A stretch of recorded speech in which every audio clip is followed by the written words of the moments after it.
안녕하세요. 새해 복 많이 받으십시오. 반갑습니다. 기자 여러분들, 새해 복 많이 받으십시오. 어떻게 하다 보니까 2026년 새해 들어와서 이 소통관에서 기자회견을 하는 첫 번째 국회의원이 저네요. 보니까 제가 첫 번째로 기자회견을 하게 될 줄은 전혀 생각하지 못했는데 오늘 아주 특별한 역사적 의미를 갖게 된 것 같습니다. 2025년은 여러분도 잘 알다시피 윤석열 전 대통령 탄핵과 또 헌법재판소 파면, 그리고 22대 대통령 선거를 통해서 이재명 대통령의 당선, 그리고 너무나 힘들었던 관세협정, 또 에이펙 정상회담의 성공적 개최, 그리고 청와대 다시 이전이라고 하는 엄청난 역사적 경랑과 회오리, 그리고 또 좋은 결과들이 이어져 왔습니다. 물론 아쉬운 측면들도 많이 있습니다. 아직까지 좀 민생 경제가 회복되지 못하고 있고, 비록 수출이 역사적 최초로 7천억 달러를 돌파했다고 하지만 환율 문제가 1,400원대 중반에 이르는 안타까운 일들이 있습니다. 이런 일들이 빨리 안정될 수 있게 더불어민주당과 또 정부, 그리고 대한민국을 사랑하는 모든 국민들이 함께 힘을 모아서 정상적 체제로 다시 회복하게 할 거라고 하는 확신을 갖고 있습니다. 이런 과정에서 가장 중요한 것은 바로 한중 관계의 저는 정상적 복원이라고 생각을 합니다. 윤석열 정부 시기에 한중 관계의 악화는 상상을 초월했습니다. 보수 정권이 들어섰을 때 한중 관계의 악화는 매우 심각한 상태로 나아가게 됐죠. 박근혜 정부 시기에 사드를 설치함으로써 한중 관계가 악화되기 시작을 했습니다. 그것이 바로 한중 간의 경제 문제뿐만이 아니라 문화 교류, 그리고 관광 교류가 정말 실패하는 그런 상황까지 이어지게 됐고요. 여기에 더 나아가서 중국에 대한 심한 폄훼, 이 부분들이 윤석열 정부 시기에 들어오면서 정말 눈뜨고 볼 수 없는 참혹한 지경까지 왔습니다. 실제 중국에서 많은 기업 활동을 하고 있는 교포들, 그리고 대기업들, 정말 너무너무 어려운 상황에 놓이게 됐고, 그 이전에 중국을 통해서 경제를 발전시키고자 했던 많은 기반들이 무너졌고, 그 과정에서 많은 교포들이 다시 한국으로 돌아오는 정말 안타까운 상황도 벌어지게 됐습니다. 저희 가족들도 북경에서 20년 이상 생활을 하고 있는데 가장 어려운 시기로 지금 접어들고 있다고 합니다. 어제 밤에도 저희 북경에서 일하고 계시는 누님과 매형하고 통화를 했는데 정말 힘든 일들이 생기고 있습니다. 이런 일들이 무엇 때문이냐? 바로 윤석열 정부가 내놓았던 대중국 정책, 잘못된 중국 정책 때문입니다. 그래서 이런 잘못된 중국 정책을 올바르게 복원하는 것이 바로 대한민국의 경제 회복과 민생 안정을, 청년들의 일자리 창출을 위한 가장 중요한 기반이라고 생각을 합니다. 다행히 지난 에이펙 정상회담에서 시진핑 중국 주석과 이재명 대통령님의 안정된 정상회담이 있었고, 그것의 후속 조치로 4일부터 7일까지 이어지는 중국의 국빈 방문이 있게 됩니다. 이 안에서 너무나 중요한 의제들과 논의들이 있을 것이라고 생각합니다. 그럼에도 불구하고 단순하게 정부 차원에서 일을 추진하는 것이 아니라 국회 안에서도 바로 한중관계 복원을 위해서 많은 의원들이 깊이 생각하고 있고, 또 정부를 도와서 협력해서 한중관계를 올바르게 발전시키고자 하는 의지를 갖고 있다고 하는 것을 많은 국민들에게 말씀드리고 싶고, 실제 정부에도 말씀드리고 싶었습니다. 그래서 오늘 새해 첫 벽두부터 제가 긴급하게 기자회견문을 읽음으로써, 기자회견을 통해서 바로 한중관계 복원에 대한 국회의원들의 강한 메시지, 여기에 더 나아가서 중국과 미국 정상회담을 이제 앞두고 있는데, 이를 발전적으로 저희들이 협력하는 관계를 통해서 향후 북미 정상회담을 통해서 한반도 평화체제와 종전선언을 만들게 하는 것이 바로 저희들의 가장 궁극적인 목적이기도 합니다. 관련해서 저의 생각을 기자회견문을 낭독함으로써 말씀드리도록 하겠습니다. 2026년 한반도 평화체제 원년으로 한중 정상회담을 적극적으로 환영합니다. 오는 4일부터 7일까지 대통령 국빈 방중이 진행됩니다. 이재명 대통령이 중국 베이징을 방문해 시진핑 주석을 만납니다. 지난 경주 에이펙 정상회의 이후 2달여 만에 다시 만나 전략적 협력 동반자 관계 복원을 논의하고 실질적인 민생기업 방안을 논의할 예정입니다. 이번 정상회담은 중대한 기회입니다. 외교 이벤트가 아니라 전환점입니다. 2026년 동북아 평화 질서를 다시 설계할 한반도 평화체제의 원년으로 만들어야 합니다. 그 의미를 분명하게 되새길 필요가 있습니다. 윤석열 정부 시기 한국 외교는 사실상 탈중국 정책에 가까운 방향으로 이루어졌습니다. 자해 외교에 가까운 정책 결과로 그간 한중 관계는 불필요한 갈등과 불신 속으로 빠져들었습니다. 그러나 외교는 이념이 아니라 실익과 국익의 문제입니다. 정치 체제를 비난하기에 앞서 상대국을 존중해야 합니다. 중국은 우리의 최대 교역국이며 공급망, 산업, 문화, 관광 전반에서 한국 경제와 깊이 연결된 나라입니다. 최근에는 AI 분야에서 빠른 성장세를 보이며 세계적인 AI 제조 혁명을 이끌고 있습니다. 배울 것이 많고 함께할 일도 많은 이웃 국가입니다. 그런데도 지난 윤석열 정부는 정치 안보 관리에 힘쓰는 대신 중국과의 갈등을 국내 정치에 악용했습니다. 경제적, 문화적 교류는 소홀히 하고 남 탓만 해왔습니다. 그 결과 중국에선 사실상 한한령에 가까운 분위기가 생겨나 우리 가수가 공연할 수도 없었고 게임도 서비스할 수 없었습니다. 결국 중국 정부의 한한령 조치는 한국 기업과 문화산업 전반에 깊은 상처와 불신을 남겼습니다. 우리는 큰 비용을 치러야만 했습니다. 그러므로 이번 정상회담의 목표 성과 중 하나는 명시적인 한한령 해제와 함께 민간 교류를 회복하는 것입니다. 갈등이 다시는 경제와 민생으로 전이되지 않도록 하는 명확한 원칙과 관리 체계를 세우는 데 있습니다. 결국 한중 관계의 본질은 외교적 수사가 아니라 경제 협력의 안정성과 지속성입니다. 투자 공급망, 기술 협력, 인적 교류가 그때그때의 정치 상황에 흔들리지 않고 작동할 수 있어야 합니다.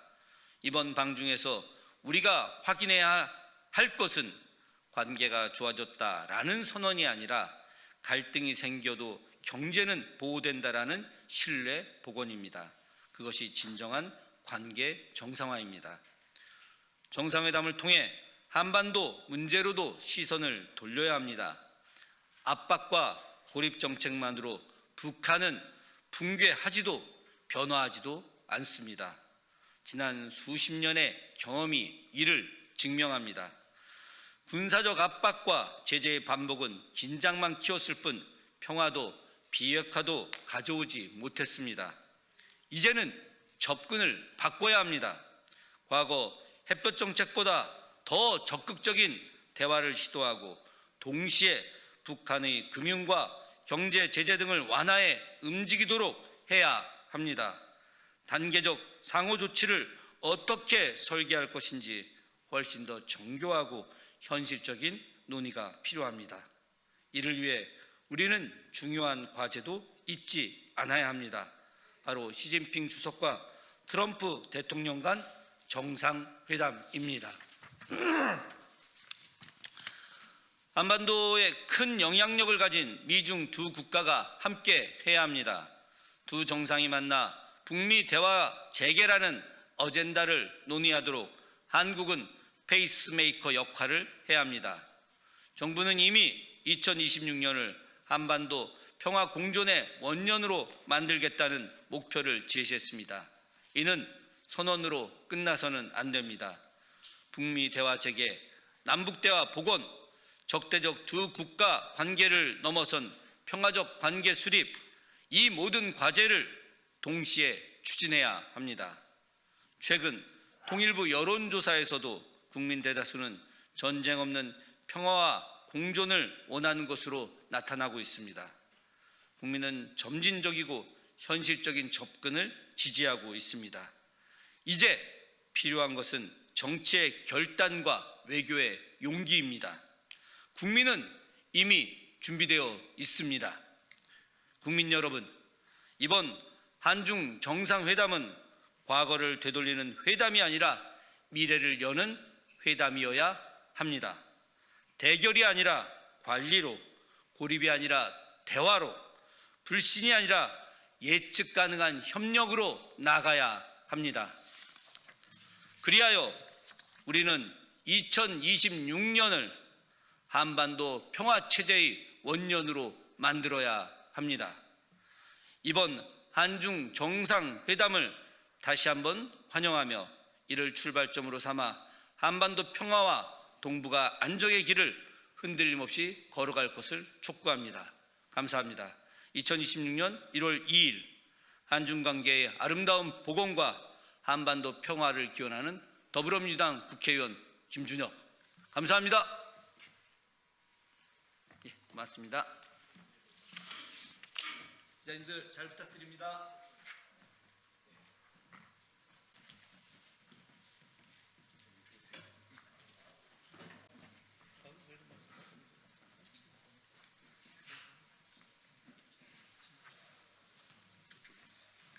안녕하세요.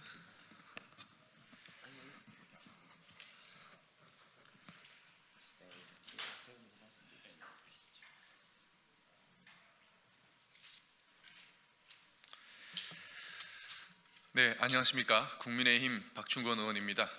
오늘 서해 공무원 피격 사건 관련해서 1심에서 무죄가 나온 것에 관하여 검찰이 오늘 마지막 항소를 할 수 있는 마지막 날입니다.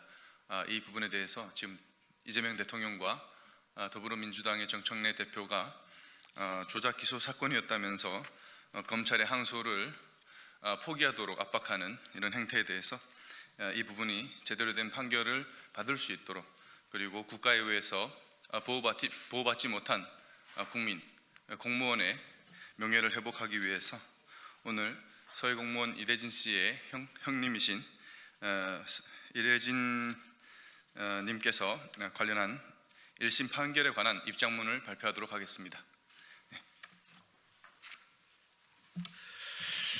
안녕하십니까. 존경하는 국민 여러분, 그리고 언론인 여러분, 21대 국회의원 홍석준입니다. 오늘은 서해 공무원 피살 사건 관련해서 검찰이 꼭 항소를 하도록 항소 촉구하는 기자회견을 형님이신 이대진 대표, 특히 또 이 사건을 처음부터 담당한 김기윤 변호사와 기자회견을 하기 위해서 이 자리에 있었습니다. 잘 아신 것처럼 지난 2020년 9월달 우리 대한민국 국민이, 그것도 공무원이 서해를 표류하다가 북한군에 체포되고, 그리고 심지어 사살되고 소각되는 천인공노할 짓을 저질렀습니다. 그런데 당시에 문재인 정부가 이를 은폐하고 심지어 월북몰이까지 하였습니다. 이런 점이 나중에 들통나서 유가족을 비롯해서 수많은 국민들이 분노를 하였습니다. 저는 2022년 9월달 여기 계신 이례진 대표와 함께 미국에 가서 미국 의회 많은 상하 의원들을 만나서 이 문제를 상의를 하고 특히 뉴욕 북한 대표부에 가서 항의 방문도 하였습니다. 지난주 일어났던 1심 판결은 도저히 이해할 수 없는 판결이었습니다. 판결문에는 증거가 부족하다. 그리고 이 은폐와 특히 월북 몰이에 대해서 확실한 판단, 확정적인 판단이 아니라 잠정적인 판단이었다.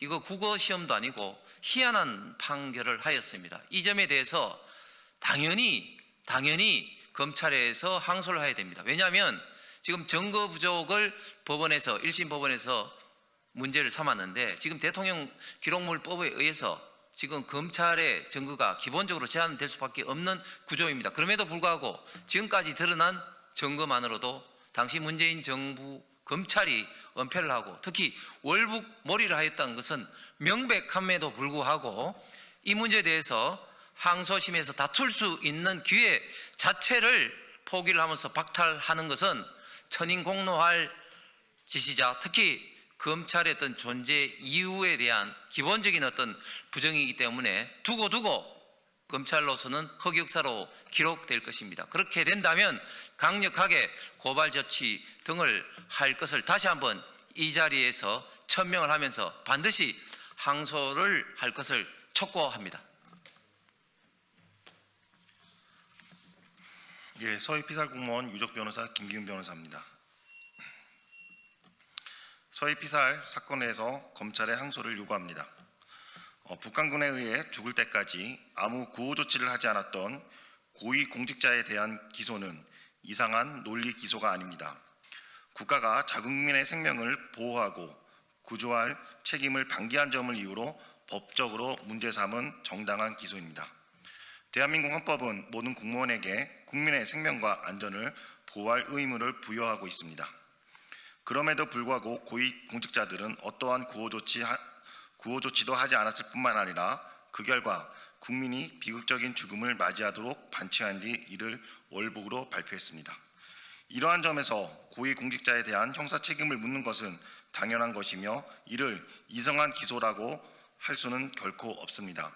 오히려 이상한 기소라고 말한 대통령이 이상한 대통령이라고 비판받을 뿐입니다. 정청래 민주당 대표는 서해 피살 공무원 사건과 관련한 고위 공직자들에 대한 기소 자체를 문제 삼고 있으며 특검 수사까지 주장하고 있습니다. 그리고 김민석 국무총리는 해당 사건이 기소를 조작 기소로 규정하며 검찰의 항소 포기가 당연하다고 발언하고 있습니다. 이재명 대통령 또한 이상한 논리 기소라고 언급하며 기소를 진행한 검사들에 대한 책임을 모려한다고 입장을 밝히고 있습니다. 이러한 발언들은 모두 피해자 중심이 아닌 피고인 중심의 인식에 기초한 것으로 피해자의 죽음과 국가의 구조 실패에 대한 책임 규명이 아니라 검찰에 대한 고위 공직자인 피고에 대한 항소를 포기하려는 압박입니다. 대통령을 비롯한 국무총리, 국회의원은 누구보다도 앞장서서 국가기관이 우월적 지위에서 국민이 이임한 권력으로 피해자가 억울하지 않도록 해야 합니다. 그럼에도 불구하고 대통령과 국무총리, 국회의원이 국민으로부터 이임받은 권력을 피해자가 아닌 고위 공직자인 피고인들을 옹호하는 방향으로 행사하고 있습니다. 이 같은 항소 포기의 기류에 박차로 서울중앙지검장은 수사, 공판, 차장, 부장검사의 항소 의견과 반대로 더 분석하라는 취지의 지시를 한 것으로 알려져 있습니다. 이러한 항소 포기 압박은 피해 유족에게 또 다른 국가적 폭력이며 명백한 2차 가해에 해당합니다. 검찰의 항소 포기는 국가가 자국민의 생명과 존엄을 보호해야 할 책임을 스스로 포기하는 것일 뿐만 아니라 피해 유족에게 또 하나의 상처가 남기는 것이며 유족들이 수년간 진실규명을 위해 겪어온 고통을 국가가 다시 되풀이하는 것과 다름이 없습니다. 유족의 간절한 항소 요청에도 불구하고 오늘까지 검찰에서 항소하지 않을 경우 추가 검토를 지시한 박철호 서울중앙지검장과 항소 포기를 언급한 김민석 국무총리에 대해 공수처에 직권남용 혐의로 고발합니다. 설사 이재명 정부의 공수처가 무혐의 처분을 하더라도 현 정부가 끝난 후 재차 고발해 반드시 직권남용 혐의로 법의 심판대에 세우겠습니다. 앞으로 국제인권기구, 원비어 가족 등과 연대하여 이 사건을 단지 국내적 이슈로만 남게 하지 않고 국가가 자국민을 보호하지 못한 책임, 진실 왜곡 및 은폐 문제를 국제사회가 공론화할 수 있도록 할 예정입니다. 2022년 9월 17일 유족은 미국에 가서 오토 원비어 가족의 어머니와 아버지를 만나 서로 피해 경험을 나누면서 북한에 대한 책임 취급을 위한 연대를 논의한 적이 있습니다. 이에 원비어 가족들에게 다시 한번 연락해 이재명 정부에서 서해 피살 공무원 사건과 관련해 자행되고 있는 일들을 상세히 알려 국제적 도움을 요청할 것이며, 또한 트럼프 대통령 앞으로 서신 전달 및 트럼프 대통령과의 만남 또한 주선을 요청할 계획입니다. 그리고 2022년 9월 3일 서울 유엔 인권사무소에서 만났던 유엔 인권 특별보고관인 엘리자베스 사문을 다시 만나 현 정부에서 자행되고 있는 피해 유족에 대한 2차 가해 행위를 알릴 계획이며, 현 정부의 가해 행위를 유엔 총회 등에서 피해 유족이 직접 발언할 수 있도록 요구할 계획입니다. 끝으로 이재명 대통령에게 3가지를 요청합니다. 첫째, 북한에 진상규명을 해달라고 공동조사를 요청해 주시기 바랍니다. 북한과 공동조사가 진행되지 않아 북한군이 해수부 공무원을 왜 죽였는지 그 실체를 아직까지 알지 못합니다. 따라서 이재명 대통령께서 북한에 대한민국 국민을 왜 죽였는지를 공동조사해달라고 요청해 주시기 바라겠습니다. 둘째, 북한에 의해 죽임을 당한 서해 피살 공무원의 유족은 북한을 상대로 손해배상 청구 소송에서 승소했습니다. 서해 피살 유족뿐만 아니라 제2연평해전 피해자, 국군포로 또한 북한을 상대로 소송에 승소했지만 아직까지 북한으로부터 피해 회복을 한 푼도 못 받고 있습니다. 김정은 위원장과 북한군 때문에 생명과 삶이 망가진 대한민국 국민을 위해 이재명 대통령께서 김정은 위원장에게 저희가 승소한 판결을 보내 하루빨리 피해 회복을 하도록 요청해 주십시오. 우선 정동영 통일부 장관과 면담 요청을 통해 저희가 승소한 판결문을 전달하도록 하겠습니다. 셋째, 해수부 공무원이 북한군에 의해 죽임을 당할 때까지 문 전 대통령이 각 부처에 어떤 보고를 받았고 각 부처에 어떤 지시를 내렸는지를 알기 위해 정보공개 청구 소송을 하였고 결국 승소했었습니다. 그러나 문재인 전 대통령은 퇴임하면서 비공개 대통령 지정 기록물로 지정했습니다. 이에 따라 유족은 문 전 대통령이 국민의 생명을 위해 뭘 했는지 아직까지도 모르고 있습니다. 이에 따라 이재명 대통령께서 문 전 대통령에게 비공개 대통령 지정 기록물을 지정한 정보를 봉인해달라고 요청해 주십시오. 이재명 대통령께서는 서해 피살 공무원 사건의 공동 진상 규명 및 승소 판결에 따른 피해 회복이 되도록 북한에 요청해 주시고, 문 전 대통령에게도 대통령 기록물 봉인 해제를 요청하여 주시기 바라겠습니다. 이 3가지는 서해 피살 공무원 유족의 바람입니다. 안녕하십니까. 먼저 재판부 판결에 강력히 불복합니다. 검찰은 즉각적으로 항소하여 법치의 근간을 바로 세워야 할 것입니다. 이 사건의 쟁점은 문재인 정부의 월북 조작 사건으로 국가가 의무를 저버린 행과 월북 낙인을 찍으려고 해경을 통해 조작되어 정보공개 청구와 지금의 재판을 진행하였으나 증거 불충분이라고 황당한 재판으로 끝내버렸습니다. 판결문은 이미 6년 전 해경 조작 수사 발표의 내용이 상당하고 첩보 자료 삭제는 인정되나 처벌이 아니라고 하지만 분명 사초 폐기였고 중대한 안보 위협의 범죄입니다. 윤석열 정부에서 밝힌 해경의 조작과 감사와 수사 내용을 불인정한다면 문재인 정부의 수사 발표 왜곡 은폐를 바로잡아주는 것도 이재명 정권의 할 일입니다.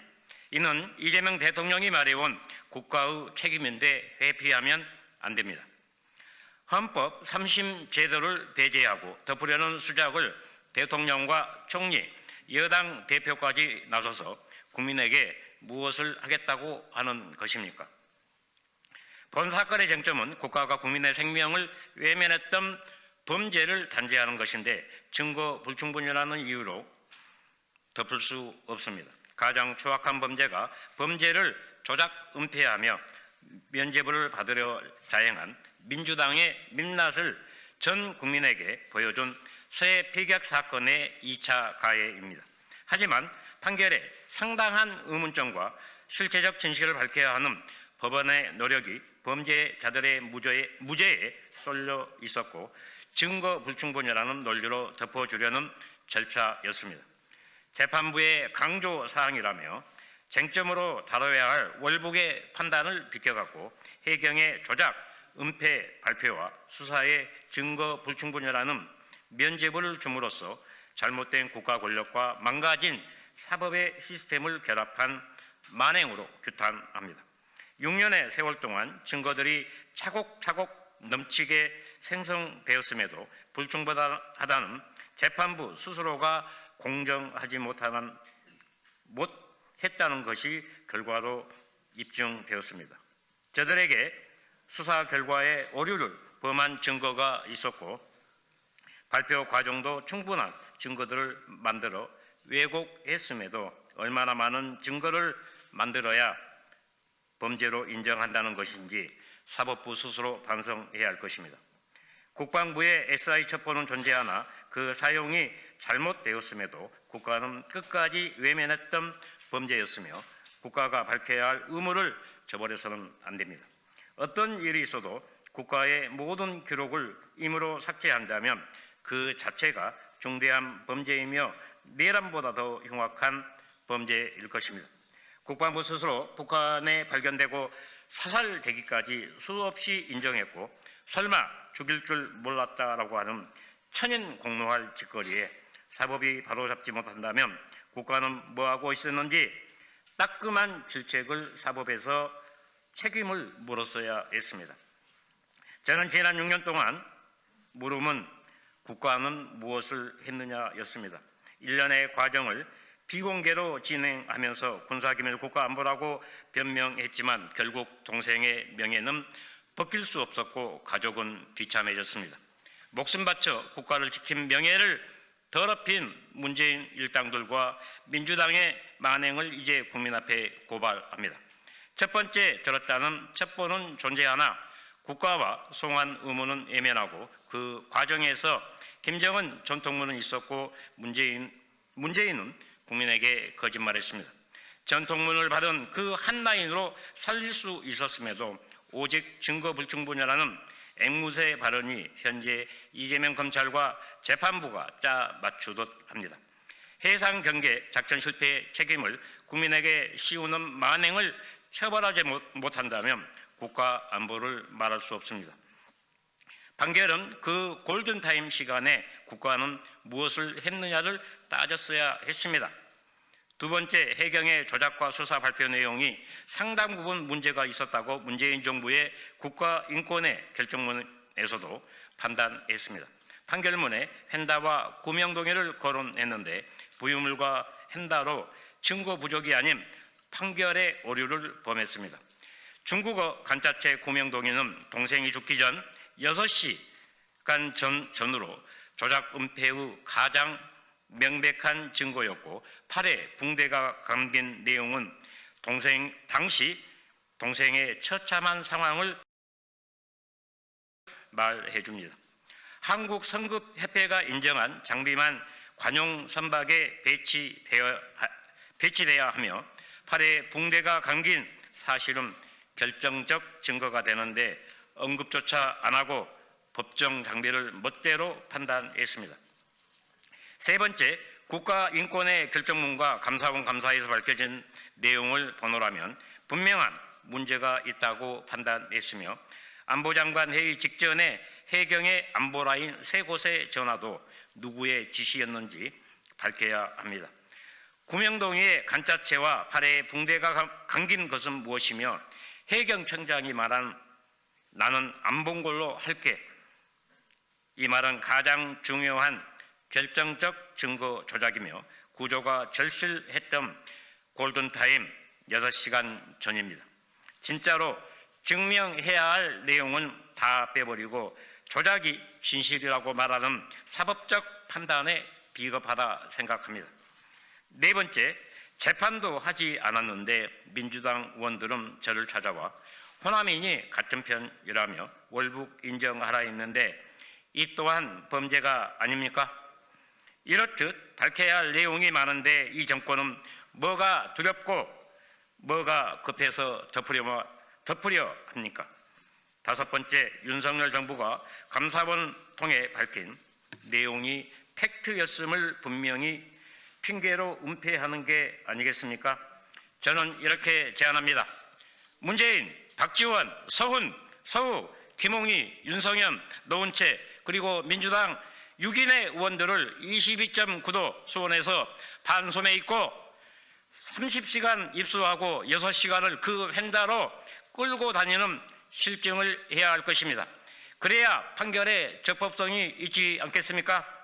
정청래는 서해 피살 공무원 사건과 관련한 기소 자체를 문제 삼으며 특검 도입을 주장하고 김인석 총리는 해당 사건의 기소를 조작 기소라 했습니다. 검찰은 항소 포기를 하라고 겁박하고 이재명 대통령 또한 이상한 기소라 언급하며 기소를 진행한 검사들에 대한 책임을 물어야 한다 시부리고 있는데 문재인 해경의 조작 거짓 수사 발표에 답하는 것이 먼저입니다.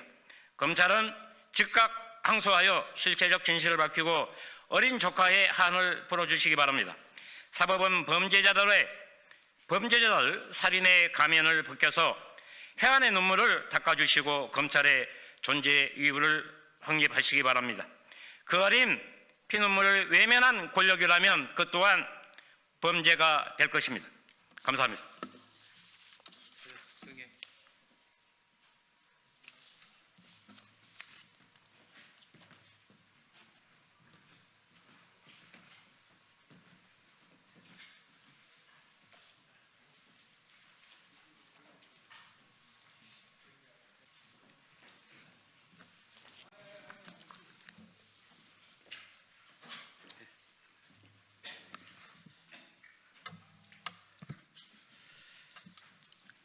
네, 사랑하고 존경하는 국민 여러분, 당원 동지 여러분, 그리고 선배 동료 의원 여러분, 더불어민주당 파주시을 국회의원 박정희입니다. 오랜 고민과 성찰 끝에 이 자리에 섰습니다. 갑작스러운 원내대표 사퇴로 인한 당의 혼란과 지방선거라는 중차대한 일정 앞에서 지난 10년간 의정활동의 책임과 의무에 대해 생각해봤습니다. 비록 5개월이라는 짧은 임기이지만 자리에 연연하지 않고 역할에 충실하겠다는 각오로 영광의 자리가 아닌 책임을 지는 자리에 서기 위해 원내대표 선거에 출마하려고 합니다. 아직도 내란은 완전히 종식되지 않았고 지방선거가 코앞에 다가와 있습니다. 경제는 회복의 조짐을 보이고 있지만 환율, 집값, 물가 인상 등 위험 요인의 여러 가지가 곳곳에서 도사리고 있습니다. 내란 종식과 지방선거 승리, 경제 안정 이 세 가지를 해결하는 것이 이번 원내대표의 가장 중요한 임무라고 생각합니다. 굴곡 많은 험난한 여정이 되겠지만 국민과 당원 동지 여러분 그리고 선배 동료 의원님들을 믿고 기꺼이 그 길을 뚜벅뚜벅 가겠습니다. 사랑하는 국민 여러분, 이재명 정부 출범 7개월 우리는 확실한 변화를 목격하고 있습니다. 미국의 통상 압박을 슬기롭게 헤쳐나갔고 코스피 4천 시대를 열었습니다. 국민 추천제, 국민 사서함, 타운홀 미팅부터 국무회의와 업무 보고의 생중계까지 국민과의 직접 소통을 일상으로 만들었고 국정의 투명성을 높이는 혁신을 이뤄냈습니다. 윤석열 정부와는 비교조차 할 수 없는 변화이자 발전입니다. 지난 겨울 찬바람 속에서도 희망을 놓지 않았던 우리 국민의 희생과 노력이 만들어낸 결과입니다. 지난 대통령 선거에서 저는 이재명 후보 중앙선대위 유세본부장으로서 이재명 후보와 함께 전국 5,015km를 함께 누볐습니다. 그 현장에서 이재명 후보가 국민과 약속했던 수많은 약속들이 하나하나 실현되는 모습에 가슴이 뜨겁게 뜁니다. 이제 이재명 정부의 성공은 민주당의 성공을 넘어 대한민국의 성공입니다. 저는 이재명 정부와 하나가 되어 올 한 해를 대한민국 대도약의 원년으로 만들기 위해 발벗고 나서겠습니다. 존경하는 당원 동지 여러분, 민주당은 70년 역사를 가진 대한민국 민주주의 정통 정당입니다. 독재에 맞서 항거했던 정당, 헌정사상 최초의 평화적 정권 교체를 이뤄냈던 정당, 지역주의라는 한국 정치의 고질적 병폐를 타파하기 위해 앞장섰던 정당, 촛불혁명과 비세혁명을 이뤄낸 정당, 그 자랑스러운 정당이 우리 민주당입니다. 그리고 그 민주당은 곧 당원 동지 여러분입니다. 당원 동지 여러분이 자랑스러워하는 정당이 되도록 여러분의 소리가 국회에서 잘 반영될 수 있도록 소통하고 경청하는 구조를 만들겠습니다. 선배 동료 의원 여러분, 지금까지 모든 원내대표가 경청과 소통을 얘기했습니다. 그러나 저는 오늘 경청과 소통을 약속하지 않겠습니다.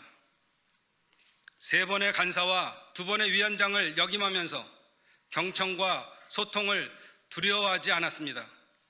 저의 일상이었습니다. 경청과 소통은 곧 박정희기에 굳이 약속하지 않겠습니다. 대신 잘 싸우겠습니다. 원만한 의정활동 탓에 야당과 지나치게 타협적이지 않겠냐는 걱정들 하십니다. 그 걱정을 기후로 만들겠습니다. 잘 싸워야 타협도 가능합니다. 지금은 싸워서 이기고 싸워서 지켜내야 할 때입니다. 그래서 이번 지방선거에서 반드시 승리해야 합니다. 이번 지방선거는 이재명 정부 성공의 가늠자가 될 매우 중요한 선거입니다. 서울에서의 승리, 부산에서의 승리, 그리고 중부 벨트에서의 승리, 그 승리를 견인하기 위해 5개월을 5년처럼 뛰겠습니다. 저는 이미 2022년 경기도당 위원장으로서 경기도 대선에서 5.3%의 승리를 이끌었고 지방선거에서 경기도지사를 만든 경험이 있습니다. 이번에는 원내대표로서 이재명 정부 성공의 필수적인 동력이 되겠습니다. 사랑하는 국민 여러분, 존경하는 당원 동지 여러분, 그리고 선배 동료 의원 여러분, 저는 5개월짜리 중간 개투 의원이 되려고 합니다. 제 역할은 당의 혼란을 정리하고 조속한 내란 종식과 지방선거 승리, 그리고 민생 경제를 탄탄한 반석 위에 올리는 일입니다. 그 소임을 다한 뒤에는 사심없이 집권 여당 2기 지도부에 마운드를 넘기겠습니다. 이를 위해 다음과 같이 약속드립니다. 첫째, 내란 특검 연장과 통일교 특검을 즉시 추진하겠습니다. 대통령께서도 이에 대한 강력한 수사를 지시한 바 있습니다. 내란을 종식하지 않고 미래는 없습니다. 정교 분리를 바르게 세우지 않고 정치가 바로 설 수 없습니다. 이 사안의 엄중함을 깊이 새기고 협상이 안 된다면 압박을 해서라도 반드시 1월 중에 처리하도록 하겠습니다. 둘째, 지방선거 승리를 위한 원내 지방선거 정책 기획단을 출범시키겠습니다. 지방선거 승리가 이재명 정부의 승리입니다.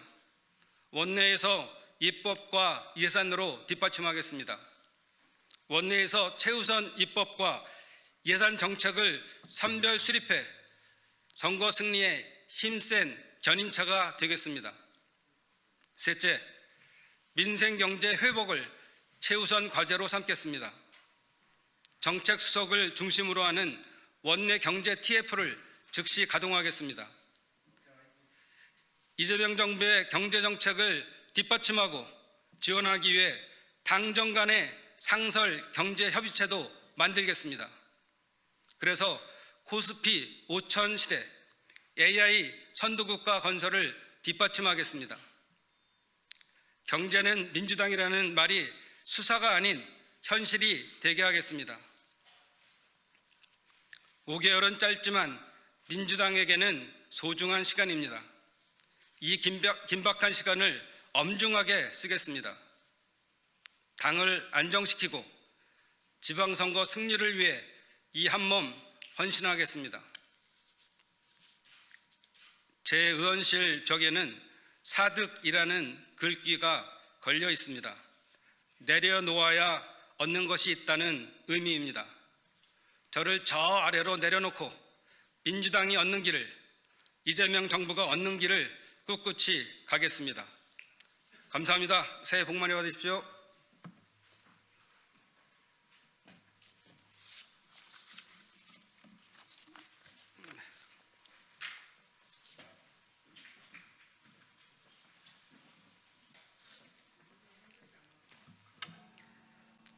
안녕하세요. 새해 복 많이 받으세요.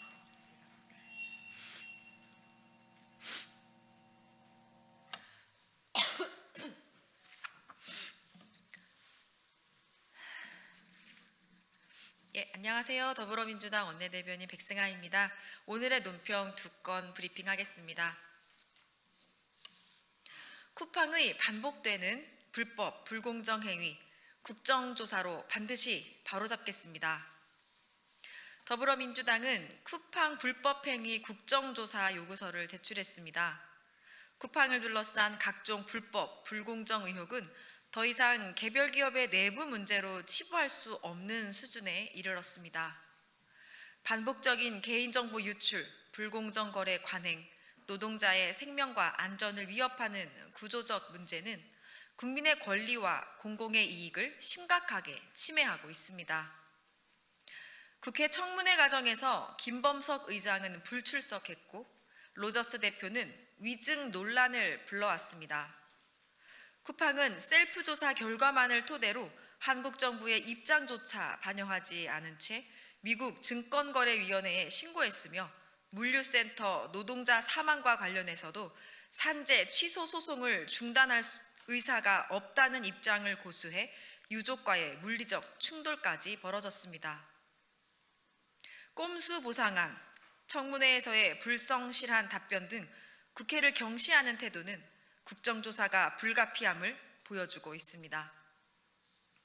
특히 수천만 명의 개인정보가 유출된 중대한 사고를 포함해 반복적으로 발생한 개인정보 침해에 대해 쿠팡은 책임 있는 해명이나 실효성 있는 재발 방지 대책을 제시하지 못하고 있습니다.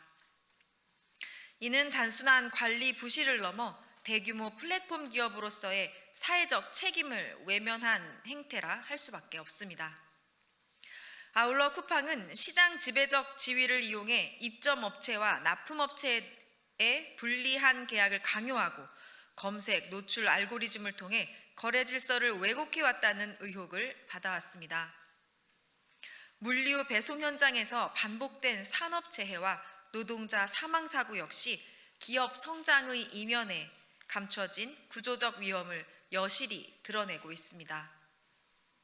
그럼에도 불구하고 최고 의사결정권자는 국회의 정당한 조사 요구에 성실히 응하지 않고 책임 있는 설명을 회피해 왔습니다.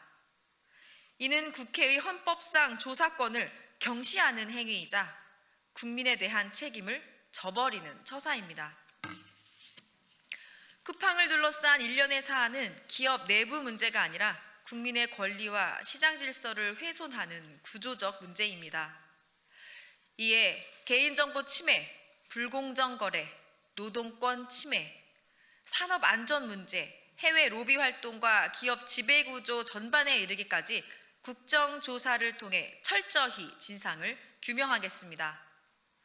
또한 쿠팡이 사업상 발생한 사고를 회사 차원의 비즈니스가 아닌 외교적 사안으로까지 부상시키는지, 대한민국의 주권을 침해하는지 심각하게 지켜보고 있음을 경고합니다. 이번 국정조사는 특정 기업을 겨냥한 정치적 공세가 아니라 공정한 시장 질서 확립과 국민의 안전, 권익을 지키기 위한 불가피한 선택입니다.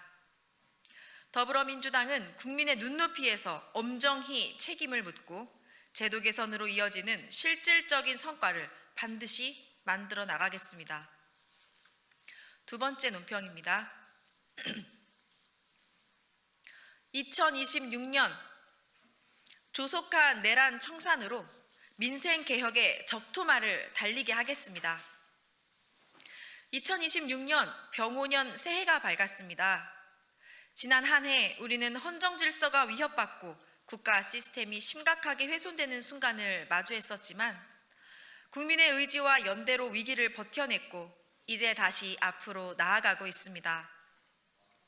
더불어민주당은 새해를 맞아 시대적 과제인 조속한 내란 청산과 민주주의 회복에 최선을 다할 것을 선언합니다. 민주주의는 은폐가 아닌 진실, 회피가 아닌 책임 위에서만 바로 설 수 있기 때문입니다. 또한 헌정유린의 역사를 다시는 발생시키지 않겠다는 확고한 의지입니다. 이재명 대통령은 신년사를 통해 대전환을 통한 대도약의 원년이라고 밝혔고, 정청래 대표는 내란의 잔재를 남김없이 정리하고 개혁 과제를 완수해 역사적 책무를 다하겠다고 밝혔습니다. 이는 내란 청산을 통해 무너진 국가 신뢰를 회복하라는 국민적 요구의 반영입니다. 더불어민주당이 국민의 명령을 제대로 수행하겠습니다. 3대 특검으로는 규명하지 못했던 내란의 진상을 2차 종합특검을 통해 한 점 의혹 없이 밝혀내겠습니다. 또한 내란 전담 재판부를 통해 재판이 지연 없이 진행되도록 하고 법과 원칙에 따라 신속한 판결이 내려지도록 해 헌법 정신을 지켜내겠습니다. 또한 민주주의 회복의 토대 위에 대한민국의 새로운 도약도 놓치지 않고 준비하겠습니다. 수도권 중심이 아닌 지방주도 성장으로 일부 대기업 중심에서 모두의 성장으로 위험을 감내하는 성장에서 안전 우선 성장이 기본이 되는 대전환을 정부와 함께 이뤄내겠습니다. 붉은 말의 해인 병오년을 대한민국 전진의 해로 만들기 위해 정부와 함께 열심히 달리는 더불어민주당이 될 것을 국민께 약속드립니다. 이상입니다. 고생하셨습니다.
네, 안녕하세요.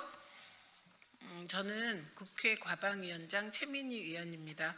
오늘 백주선 변호사 중심으로 쿠팡을 응징하기 위해 이 자리에 모이신 분들을 소개하려고 이 자리에 섰습니다. 특히 이번 모임은 소송 대리를 넘어 쿠팡에 대하여 데이터 주권을 확보하기 위한 각종 법 제도 마련까지 준비하고 계신다는 점에서 평가할 만하다고 생각합니다. 백주선 변호사께 마이크를 넘기도록 하겠습니다.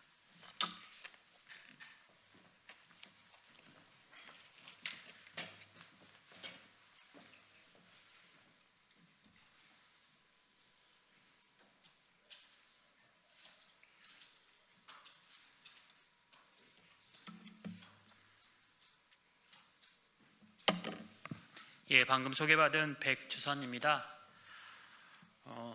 쿠팡의 개인정보 유출 사태에 대해서는 이미 많이 보도가 되었고, 그리고 최근 3일간에 걸쳤던 청문회도 많은 국민들이 지켜보셔서 잘 아실 것입니다.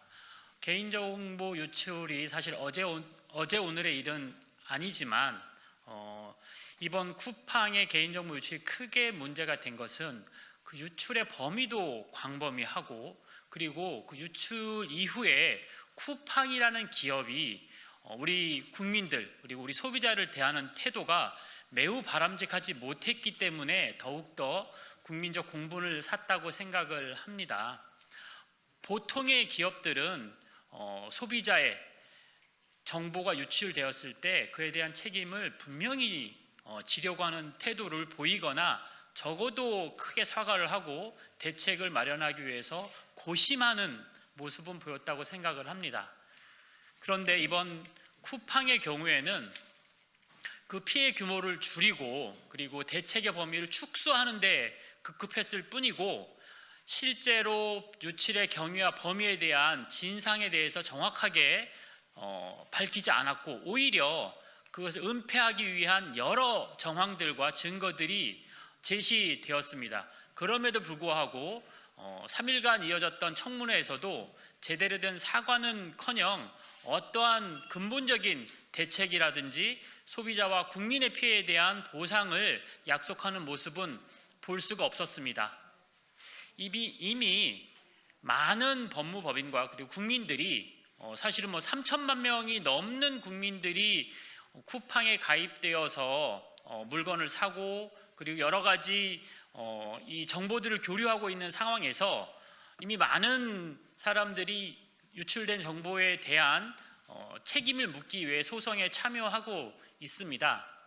그럼에도 불구하고 우리가 새롭게 집단 소송을 준비하고 이 기자회견을 하는 것은 크게 이제 두 가지 이유가 있습니다. 더 많은 국민들이, 더 많은 사람들이 쿠팡의 개인정보 유출 행위와 그리고 그 책임에 대한 책임을 분명하게 묻고자 하는 그 의지를 다시 한 번 더 강하게 보일 필요가 있겠다라는 것이고요. 그리고 현재 집단 소송제가 제대로 된 집단 소송제가 없기 때문에 이와 같은 국민들의 피해, 소비자의 피해가 만연하고 그것이 회복이 되고 있지 않습니다. 그래서 많은 국민들이 집단 소송이라는, 정확하게는 공동 소송인데요, 공동 소송에 참여함으로써 피해 회복을 꾀하고 나아가서 제대로 된 집단 소송 제도를 도입하기 위한 촉구를 하기 위한 목적이 첫 번째입니다. 그와 같은 법안이 실은 문재인 정부 때에도 법무부를 중심으로 만들어졌으나 통과에는 이르지 못했고, 여전히 집단 소송제가 여러 기업들, 특히나 많은 대기업들의 반대에 의해서 막혀 있는데, 이와 같은 법제도의 개선 없이는 지금 쿠팡의 개인정보 유출과 그에 따른 무책임한 기업의 태도가 도저히 근절될 수 없기 때문에 집단 소송제라는 법 제도의 정비를 통해서 이와 같은 행위의 재발을 방지하고자 하는 그런 목적을 다시 한번 나타내고자 하는 것입니다. 그리고 두 번째는 이 소송을 통해서 얻을 경제적 이익. 우리나라는 참 소비자 피해에 대한 법원에서 인정되는 위자료라든지 손해배상액이 너무 적습니다. 국민의 굉장히 소중한 이름, 주민등록번호, 그리고 주소, 그리고 물품 구입 내역들, 다양하고 내밀한 중요한 정보들이 유출되었음에도 불구하고 법원에서 인정되는 금액이 그리 많지 않습니다. 10만 원, 20만 원 이렇게 아주 적은 금액만이 위자료라는 이름으로 인정되고 있는데 현실이 이제 그렇다라는 점을 이제 먼저 지적을 하고요. 그럼에도 불구하고 여기서 얻은 수익을 여러 이제 사회복지 공동모금이라든지 우리가 신뢰할 수 있는 여러 공익단체에 환원함으로써 이 소송이 단지 개인적인 손해를 배상받고 거기서 그치자는 것이 아니라 거기서 얻은 소득을, 경제적 이득을 사회에 환원하는 공익적인 활동에 쓰고자 하는 것, 그리고 그것이 그런 과정을 통해서 다시 한번 쿠팡의 법적 책임과 그 책임을 재발하지 않도록 하는 과정에 기여할 수 있도록 하자는 취지에서 이번 공동소송을 마련한 것이고, 그 뜻을 이제 높이 사서 최민희 의원께서 과방위 위원장이라는 위치에서 이 기자회견을 마련해 주었다고 생각을 합니다. 결론적으로 말씀을 드리면 이번 소송은 쿠팡에 대한 법적 책임을 명확히 묻고, 그리고 이러한 일들이 재발되지 않도록 집단소송제도를 제대로 도입하는 데 그 역할을 저희들도 분명히 할 것이라는 약속과 국회에 대한 촉구, 그리고 여기서 얻어질 이익을 다시 사회에 환원하는 과정을 통해서 이 과정이 조금 더 우리 국민들에게 그리고 우리 사회에 기여할 수 있는 과정으로 삼고자 노력할 것이고, 그런 입장에서 오늘 기자회견을 하게 되었습니다. 이 자리에 계신 기자님들 그리고 많은 국민들이 저희 취지에 동감을 하신다면 집단소송, 저희가 준비하고 있는 집단소송에 많이 참여하셔서 쿠팡에 대한 법적 책임을 묻고 법제도 개선과 그리고 사회에 기여하는 길에 함께 했으면 좋겠습니다. 감사합니다. 네, 이어서 박희영 변호사의 발언이 있겠습니다. 네, 방금 소개받은 박희영 변호사입니다. 약탈경제 반대 행동과 법무법인 휘명 산업정책연구소를 대표해서 오늘 기자회견문을 발표하도록 하겠습니다. 이번 사태의 본질이 데이터 주권의 문제라는 점, 그리고 이 데이터 주권을 지키기 위해서 당장 정부와 국회가 해야 할 일들에 대해서 촉구하고자 합니다. 존경하는 국민 여러분, 그리고 기자 여러분, 오늘 우리는 전자상거래 시장의 독점적 사업자인 쿠팡에서 발생한 3,370만 명의 대규모 개인정보 유출 사태를 규탄하고 무너진 대한민국의 데이터 주권을 바로 세우기 위해 이 자리에 섰습니다. 사태 발생 후 상당한 시간이 지났습니다. 그러나 쿠팡은 한국법인 대표를 미국인으로 교체했을 뿐 실질적인 대책은 내놓지 않고 있습니다. 분노한 소비자들은 각자 도생의 길을 찾아 소송에 나서고 있습니다. 쿠팡은 쿠팡 인텔리전트 클라우드를 통해 우리 국민의 구매 기록과 물류 데이터를 독점하고 있습니다. 그러나 쿠팡 본사가 미국에 있다는 이유로 이 방대한 정보는 사실상 외국 기업의 통제 아래 놓여 있습니다. 이는 우리 정부와 국민이 스스로의 데이터에 대한 통제권을 상실한 중대한 데이터 주권 침해 사태입니다. 우리는 오늘 쿠팡의 법 위반 행위를 지적하며 개인정보보호위원회를 비롯한 정부의 즉각적인 조치를 촉구합니다.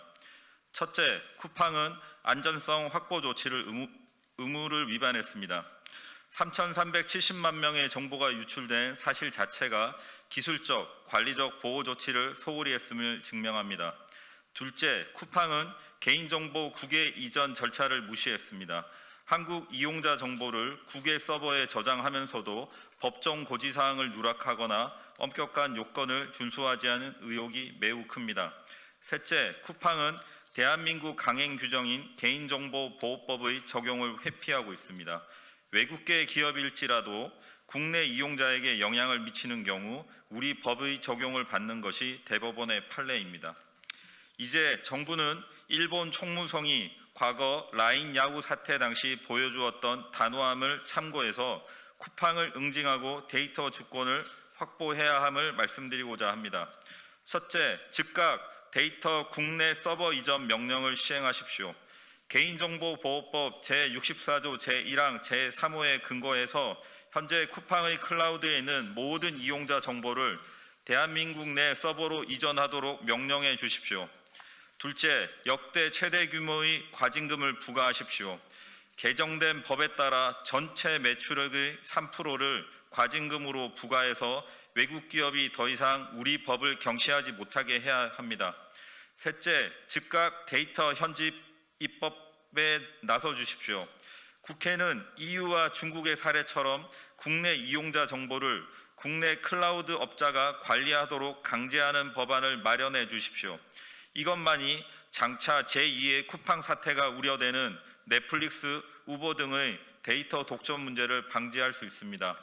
국민 여러분, 데이터는 21세기 인공지능 시대의 원유이자 국가의 자산입니다.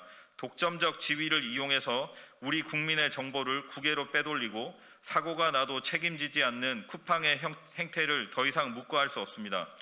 우리는 이미 개인정보보호위원회에 정식 진정서를 제출했고 오늘 정부와 국회가 3,370만 정보 주체의 무너진 권리를 구제하고 대한민국의 데이터 주권을 확립하여 줄 것을 거듭 촉구하고자 합니다. 약탈경제 반대 행동이었습니다.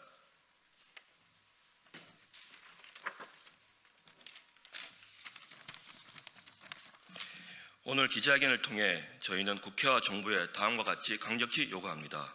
첫째, 국회 청문회 김범석 등 국회 관계자들 불출석에 대한 국회 차원의 단호한 대응입니다. 둘째, 한국 이용자 개인정보의 국내 서버 이전과 데이터 주권 회복을 요청합니다. 셋째, 실효적인 보호 조치 강제 및 역대 최대 수준의 가진금을 부과 요청합니다. 넷째, 개인 책임정 없는 보상 계획을 전면 재검토해 주시기 바라겠습니다. 오늘 기자회견은 국민의 문제가 아니라 국회와 국민을 어떻게 대하는가에 대한 문제를 묻는 자리입니다. 저희는 국회를 우롱하고 국민을 기만하는 대기업의 관행이 더 이상 반복되지 않도록 끝까지 싸울 것을 분명히 합니다. 이상으로 공동기자회견을 마치겠습니다. 감사합니다.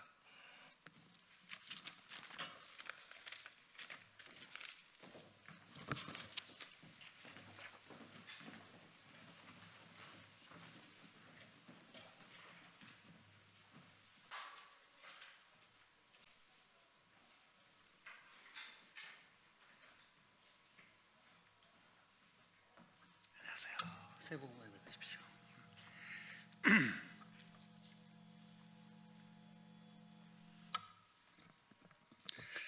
네, 새해 복 많이 받으십시오. 더불어민주당 선임 부대변인 박창진입니다. 윤석열 사우나 집무실 관련한 논평 브리핑 드리겠습니다. 윤석열 사우나 집무실은 대통령 자격과 본분을 내던진 인식의 상징입니다. KBS를 통해 공개된 윤석열의 용산 집무실 내 사우나와 관련된 영상은 국민적 분노를 다시금 불러일으키고 있습니다. 이번 사안은 단순한 편의시설 논란을 넘어 윤석열이 재임 시절 국가 권력과 국민의 세금을 어떤 인식으로 사용해 왔는지를 여실히 드러내는 중대한 대목입니다. 대통령의 집무 공간은 개인의 휴식 공간이 아니라 국가 운영의 핵심 공간입니다.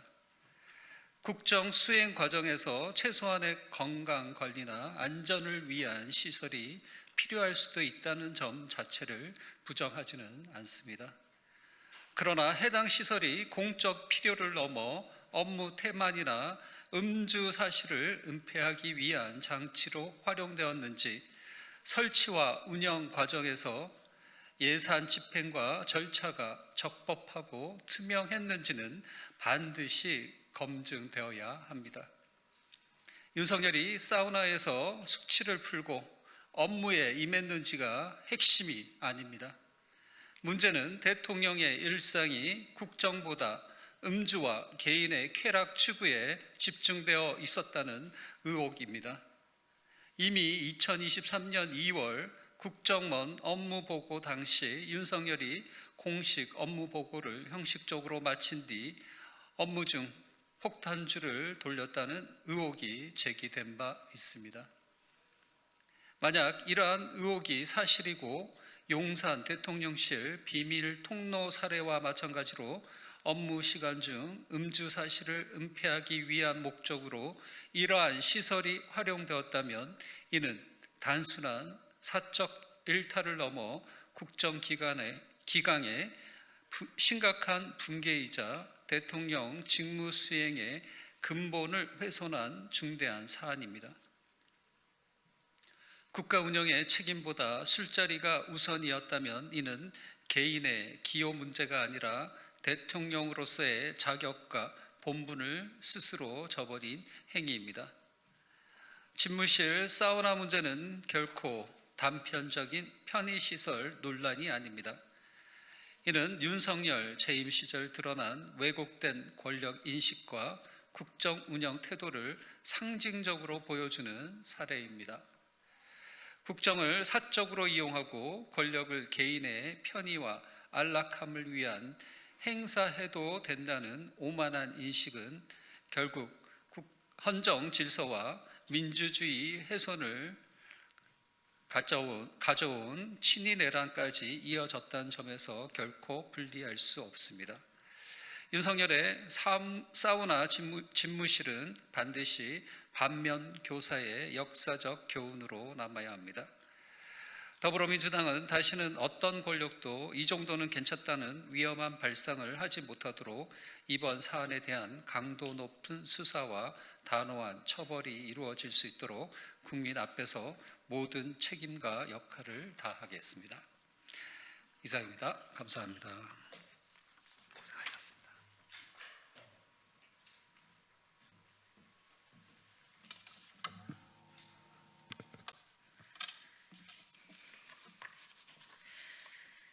네, 진보당 대변인 홍희진입니다.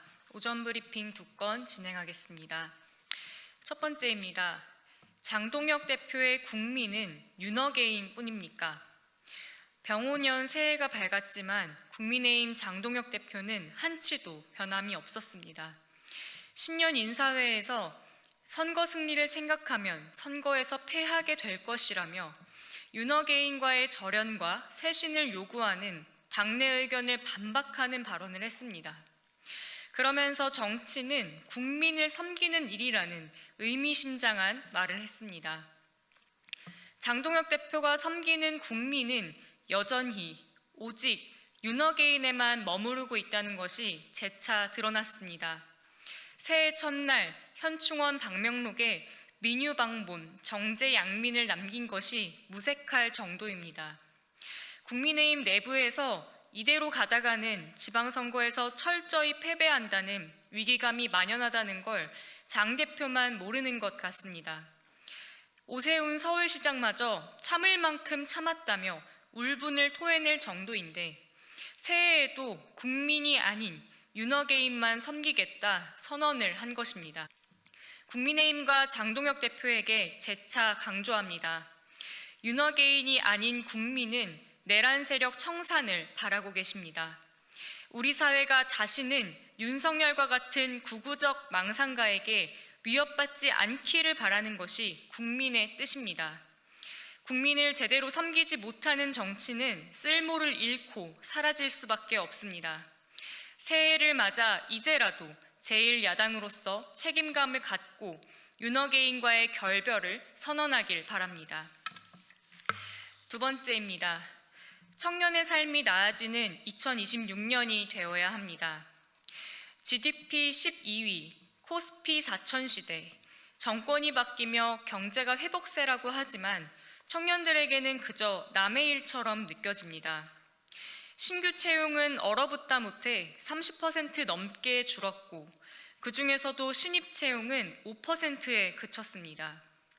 전 연령대에서 고용률이 개선되고 있지만 청년층에서는 1년 반 넘도록 악화만 됐습니다. 한국고용정보원에서 발표한 청년들의 평균 취업 소요 기간은 무려 22.7개월, 2년에 육박하는 시간 동안 청년들은 취업 한파를 견뎌내야 합니다. 지난해 쉬었음 청년은 71만 9천 명이었습니다. 자발적 쉼이 아닌 고용 상황 악화와 반복되는 취업 실패 때문에 청년들은 쉴 수밖에 없었습니다. 쉬었음이라는 말에 다 담기지 않는 청년들의 불안과 좌절감을 정치가 해결해야 합니다. 2026년 새해부터는 청년의 삶이 바뀌어야 합니다. 청년들의 취업난은 결코 개인의 문제가 아닙니다. 전 세계적 경제 불황이니 기업들도 어쩔 수 없다는 건 변명에 불과합니다. 70만 명이 넘는 청년들이 쉴 수밖에 없는 현실은 곧 막대한 국가적 손실입니다. 이 중대한 국정과제를 두고 청년을 살리겠다는 절박함이 담긴 정부의 대책이 마련되어야 할 때입니다. 진보당은 청년들이 체감할 수 있는 변화를 만들기 위해 노력하겠습니다. 국가와 지자체가 질 좋은 일자리를 보장하고 여러 형태의 노동이 법의 보호를 받을 수 있도록 하는 것부터 시작하겠습니다. 내일이 더 나아질 거란 희망이 있는 사회를 만들기 위해 진보정당으로서 역할과 책임을 다하겠습니다. 이상입니다.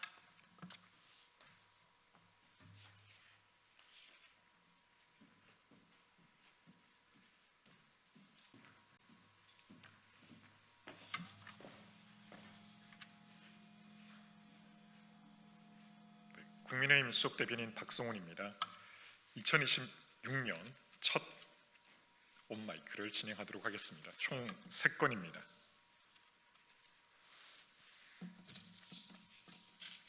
민주당 공천 헌금 의혹에 대해 이재명 대표 등 지도부의 묵인 여부까지 낱낱이 밝혀져야 합니다. 더불어민주당의 공천 비리 의혹이 연일 터져나오고 있습니다. 1억 원 공천 헌금 의혹의 강선우 의원을 향한 뒷북 제명과 김병기 전 원내대표에 대한 뒤늦은 징계 절차 착수는 골물대로 골문 함부를 가리기 위한 전형적인 위장 정치 쇼에 불과합니다. 지금까지 드러난 것만 봐도 민주당의 공천이 더 이상 시스템이 아닌 돈과 권력이 작동한 상납 공천이었다는 의심을 피하기 어렵습니다. 더욱 충격적인 것은 이른바 새우깡 쇼핑백으로 불리는 불법 정치자금 의혹입니다. 전직 동작구 구의원들이 제출했던 탄원서에는 김병기 의원 측에 수천만 원이 전달됐다가 몇 개월 뒤 돌려받았다는 취지의 내용이 담긴 것으로 전해졌습니다. 이도 못하자 당시 탄원서가 당 지도부를 거쳐 윤리감찰단에 접수됐으나 김 전 원내대표가 감찰을 무마할 방법을 찾으라고 지시했다는 보도까지 이어지고 있습니다. 이게 사실이라면 조직적 은폐 시도 여부까지 의심케 하는 대목입니다. 특히 탄원서에 등장하는 구정선물로는 너무 많고 공천 헌금으로는 적다는 내용은 민주당의 도덕성이 어디까지 무너졌는지를 여실히 보여줍니다. 이는 개인 비리를 넘어 민주주의 절차에 대한 심각한 훼손입니다. 문제는 여기서 끝나지 않습니다. 해당 탄원서가 2024년 총선을 앞두고 당 대표실에 전달됐다는 주장이 잇따르는 가운데 당시 대표였던 이재명 대통령이 이 의혹을 인지했는지, 인지했다면 왜 수사 의뢰나 후속 조치가 없었는지에 대한 의문은 이제 정치적 공방의 차원을 넘어섰습니다. 만약 당시 이재명 당대표거나 당대표실 차원에서 공천 뇌물 의혹을 인지하고도 아무런 조치를 취하지 않았다면 이는 관리 소홀을 넘어 공천비리 묵인 또는 방치에 해당할 수 있는 매우 중대한 사안입니다. 이 역시 수사를 통해 진실을 가려야 합니다. 국민의힘은 강력히 촉구합니다. 강선우 의원은 탈당과 제명 뒤에 숨지 말고 즉각 의원직을 사고 수사를 받아야 합니다. 또한 김병기 전 원내대표의 불법 정치자금 수수 및 공천 개입 의혹에 대해 수사당국은 한치의 의혹도 남기지 말고 낱낱이 밝혀야 합니다. 이제 특검을 통해 그 진실을 규명할 차례입니다. 또한 당시 이재명 대표가 이 모든 비리 정황을 알고도 묵인 방조했는지도 국민 앞에 분명히 드러나야 할 것입니다. 국민은 민주당의 뿌리 깊은 부패와 그 책임을 끝까지 지켜보고 있습니다.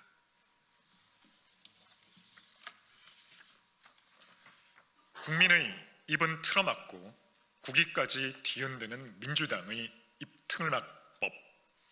더불어민주당이 밀어붙이고 이재명 대통령이 완성한 정보통신망법 개정안이 표현의 자유 훼손을 넘어 통상 갈등의 불씨로 번지고 있습니다. 미국 국무부는 이 법이 미국 기반 플랫폼 기업의 활동을 위축시키고 표현의 자유를 훼손할 수 있다며 공식적인 우려를 표명했습니다.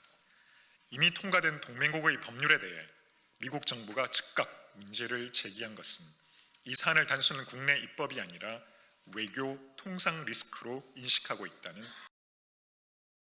유럽연합의 디지털 서비스법에 대해 강하게 반발해온 상황에서 이를 본뜬 한국의 입법이 통상 문제로 이어질 수 있다는 점은 이미 충분히 예견된 일이었습니다. 그럼에도 민주당은 허위 조작 정보라는 모호한 기준을 앞세워 민주당과 이재명 정권이 불편해하는 비판과 문제 제기를 법으로 찍어 누르기 위해 입틀막법을 강행했습니다.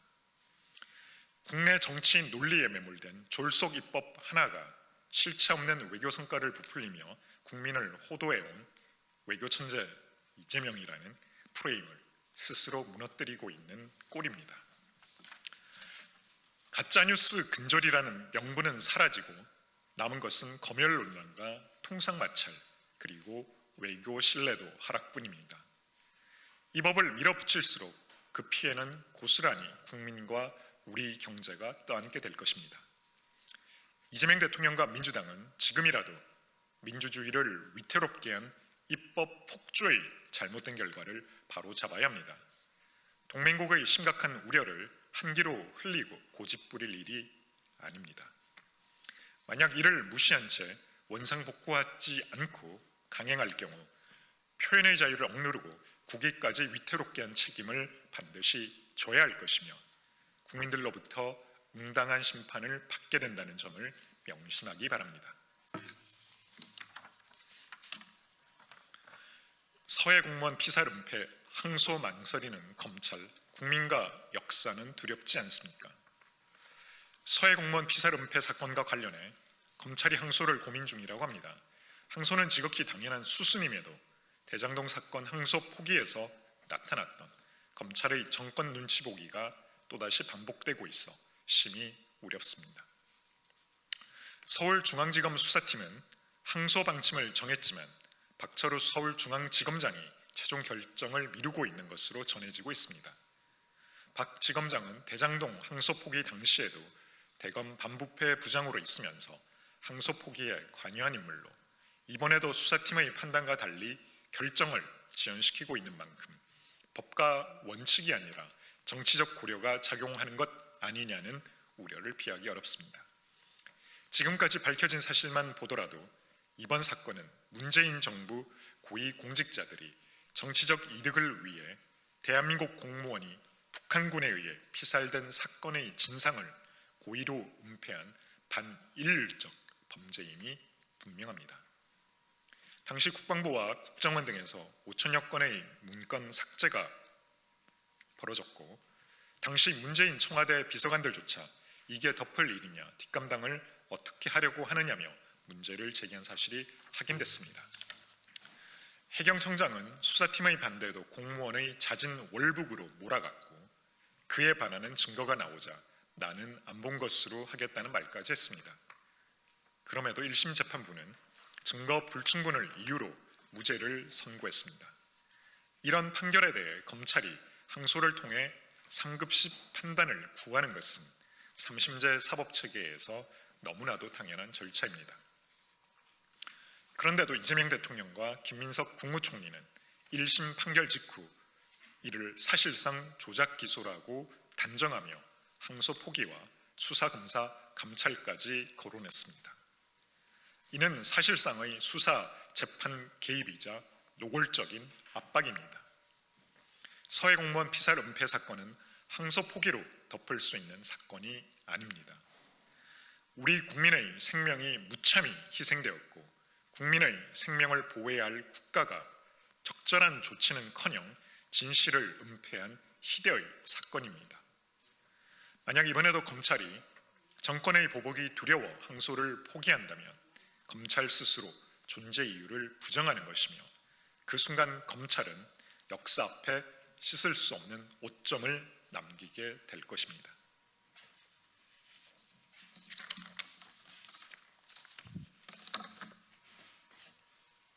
수고하셨습니다. 네, 새해 복 많이 받으세요.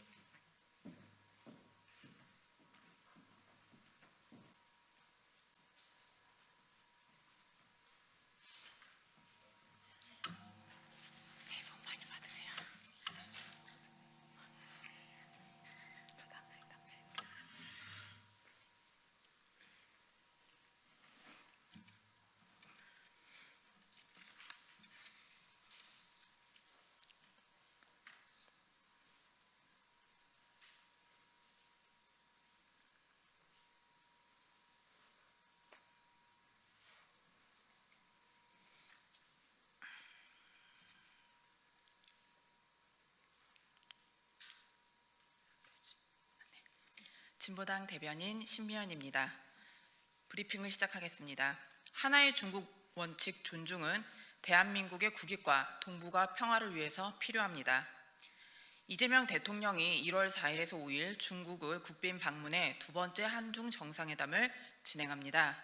이번 방문은 윤석열 정부 시기 미국 중심의 가치 외교를 심각하게 훼손된 한중 관계를 복원하고 전면적 협력 동반자 관계로 발전시키는 중요한 출발점이 될 것입니다. 정부가 다양한 경제 사회 의제를 준비한 만큼 뚜렷한 성과가 나기를 기대합니다. 지금 한중 관계는 단순한 양자 관계를 넘어 한반도와 동북아 평화를 좌우할 중요한 분기점에 있습니다. 미국의 NSS 보고서는 제1도련선 전략을 강조하며 한국과 일본을 미국의 대중국 군사 전략의 전면에 세우려 하고 있습니다. 이러한 미국의 전략이 한국에게 대단히 위험하다는 것은 다카이치 사나이 일본 총리의 대만 유사시 개입 발언 이후 불거진 중일 간 갈등을 통해서도 확인할 수 있습니다. 무엇보다 중국의 오해를 불식하고 한국의 외교적 자율성을 확보해야 합니다. 그런 점에서 하나의 중국 원칙 존중은 필요한 조치입니다. 청일전쟁 이후 일본의 강제에 할양된 대만이 1945년 일본 패망과 함께 중국에 반환된 역사적 맥락에 근거한 것입니다. 이는 또 국제사회에서 1971년 유엔 총회를 통해 중화인민공화국을 유일한 합법정부로 인정하고 대만을 배제시킨 국제사회에서 형성된 질서이기도 합니다. 노태우 정부도 1992년 한중 수교 때 하나의 중국 원칙을 존중한다고 명시했습니다. 그런 측면에서 본다면 한미 팩트시트 때 언급된 대만 해협의 평화 안정 중요성은 한국에게 덫이 될 수 있는 매우 위험한 표현으로 신중했어야 합니다. 이제라도 정책의 일관성으로 바로잡아야 합니다. 대만 해협의 안정은 군사적 압박이나 개입이 아니라 관련 당사자 간의 전략적 소통, 긴장 완화를 통해서 지속 가능하다는 점을 반드시 분명하게 밝혀야 합니다. 이 모든 일들은 한국이 원하지 않는 제3국의 전쟁에 휘말리지 않기 위한 최소한의 외교 원칙입니다. 이미 2025년 4월 진보당을 포함한 23명의 국회의원은 대만 해협 유사시 군사, 경제, 정치적 개입을 선제적으로 거부할 것을 정부에 촉구한 바 있습니다. 한국 정부는 주변국들과 설린 우호의 관계를 유지하며 한반도와 동북아 안정과 평화를 지켜야 할 책임이 있습니다. 미국, 중국, 대만 사이의 갈등에 한국이 군사 정치적으로 개입해야 할 이유도 그럴 의사도 없다는 점을 분명히 해야 합니다.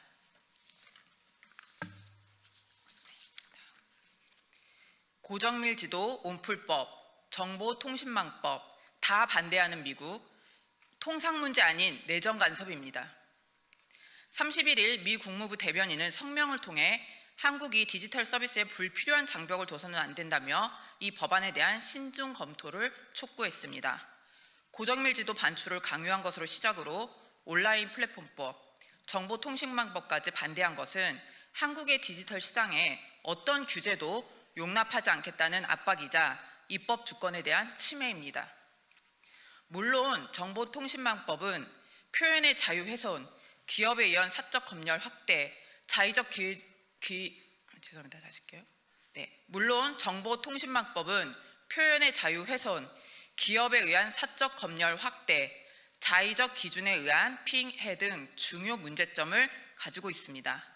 그러나 이러한 문제는 한국 사회 스스로가 판단하고 결정할 문제이지 미국의 지적이 정당화될 수는 없습니다.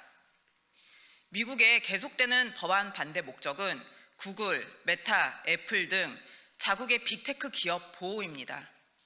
이미 한국의 디지털 시장은 미국 플랫폼 기업의 과도한 독점 상태입니다. 유튜브는 동영상 시장에서 88% 이상, 데이터 사용량에서도 42% 이상 점유하고 있습니다. 구글 앱마켓은 국내 시장의 75% 이상 점유하고 있습니다. 그런데도 미국 기업 차별이라는 피해자 행세는 한국 시장의 지배적 지위를 유지하기 위한 미국 이기주의에 불과합니다. 심지어 미국 내에서도 반독점 기업 규제법이 있고 그를 근거로 독점 기업인 구글에 대한 강제 기업 분할까지 검토한 바 있습니다. 그럼에도 불구하고 한국에 독점을 더 보장하라는 것은 명백한 이중잣대이고 주권 침해입니다. 이는 통상 문제도 경제 문제도 아닌 내정 간섭일 뿐입니다. 디지털 시장에 대한 공정성과 규제 필요성은 이번 쿠팡 사태를 통해서도 이미 충분히 확인되었습니다. 한국 디지털 시장 규제는 국민과 소비자를 보호하고 시장의 공정성을 회복하는 필수 조치입니다. 미국은 일체의 간섭을 중단해야 하고 정부와 국회는 실효적 입법 논의를 중단 없이 해나가야 할 것입니다. 이상입니다.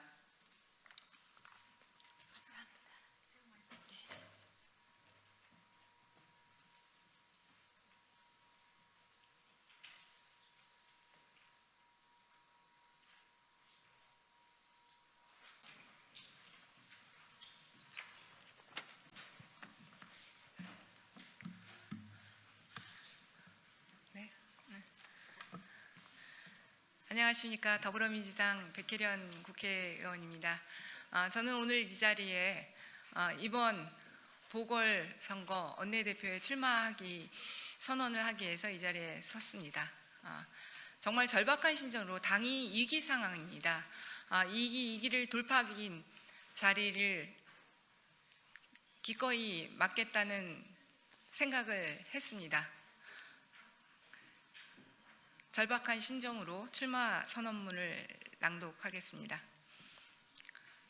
존경하는 국민 여러분, 당원 동지 여러분, 그리고 선배 동료 의원 여러분, 국회의원 백혜련입니다. 지금 민주당은 해명이 아니라 방향을 바로잡고 혁신해야 할 시점입니다. 이재명 정부가 개혁의 돛을 올리고 나아가야 할 중차대한 시기에 여당 스스로 국민의 신뢰를 흔드는 상황을 만들었습니다. 당의 구성원으로서 그 책임을 무겁게 느끼며 먼저 국민 여러분께 송구하다는 말씀을 올립니다.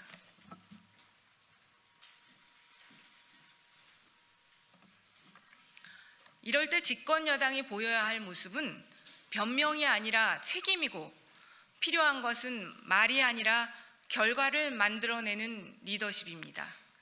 이제 여당인 민주당은 개혁과 국정 성과로 국민께 답해야 합니다. 내란으로 무너진 민주주의를 바로 세우고 국정 성과로 국민의 신뢰를 회복하여 다가오는 지방선거에서 반드시 승리해야 합니다. 지금 민주당에 필요한 원내대표는 단순한 갈등 관리자가 아니라 위기를 수습하고 일을 끝내는 사람입니다. 저 백혜련은 그 책임을 피하지 않기 위해 원내대표에 출마합니다. 저는 당의 최고위원, 사법개혁특별위원장, 여성위원장, 대변인, 정무위원장과 법사위 및 사개특위 간사, 원내 부대표까지 당과 국회의 최일선에서 책임을 맡아왔습니다. 저는 전국에 꽉 막혀 있을 때 치밀한 전략으로 문제를 해결한 경험들이 있습니다. 패스트트랙 국면에서 사개특위 간사로서 헌정사상 최초로 전자입법 발의라는 방법을 통해 꽉 막혀있던 전국을 돌파했습니다. 이제는 모든 의원들에게 일반화된 전자입법 발의는 이렇게 탄생했습니다. 윤석열 탄핵 국면에서는 가장 먼저 헌재앞 기자회견과 1인 시위를 제안하였고 계란 테러를 당했습니다. 그 결과로 국면이 바뀌었습니다. 국민의힘의 몽리로 모든 민생 법안이 통과되지 않고 전국이 꽉 막힌 이때 세밀하고 치밀한 전략으로 돌파할 자신이 있습니다. 빛의 혁명으로 탄생한 이재명 정부에 대한 국민의 요구는 분명합니다. 내란을 종식하고 사법개혁을 완수하며 민생 회복과 경제 성장을 이루어 정의가 제대로 작동하는 나라를 만들라는 것입니다. 초선 때 사개특위 간사로서, 재선 때 법사위 간사로서 사법개혁의 기틀을 만들고 다져왔습니다. 이번에는 당의 사법개혁특위 위원장으로서 사법개혁 법안들을 직접 발의하였습니다.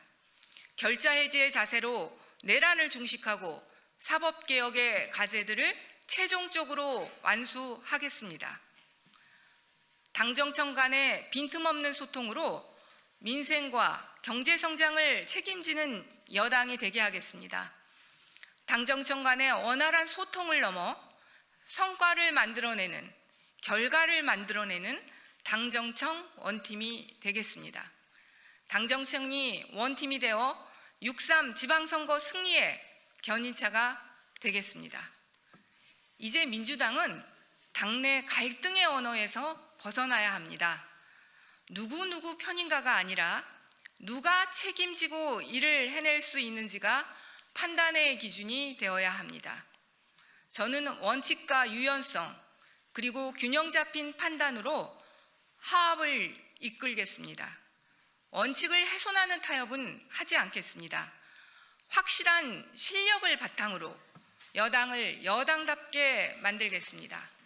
저 백혜련 4가지를 약속드립니다. 첫째, 국민들의 눈높이에 맞추어 당내 비리에 대한 무관용 원칙을 예외 없이 적용하겠습니다.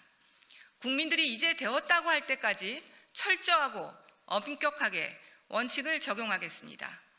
비위가 발생하면 윤리심판원에 자동 해부하고 주요 당직이나 국회직을 맡고 있다면 즉각 배제하겠습니다.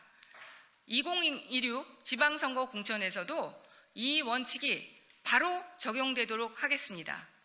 결정 전까지 당원권을 제한해 여당의 책임과 기준을 분명히 세우겠습니다. 둘째, 결과가 나오는 소통과 당원 참여 시스템을 구축하겠습니다. 상임위 중심의 실무 당정청 협의를 정례화해 당정청 원팀으로 민생을 챙기겠습니다. 당원 제한 입법 시스템을 통해 당원의 참여 시스템을 만들고 당원이 함께 국정의 주체가 되는 정당을 만들겠습니다. 셋째, 당정청 간의 긴밀한 협력을 통해 국정과제 신속 이행 시스템을 구축하겠습니다. 당정청 간의 빈틈없는 소통으로 과제를 상시 점검하고 기한을 정해 반드시 완수하겠습니다. 당정청 간의 소통과 조율을 확실히 강화하여 예측 가능한 정치, 신뢰받는 정책으로 국민이 체감할 수 있는 변화를 만들겠습니다. 넷째, 의원총회를 활성화하겠습니다.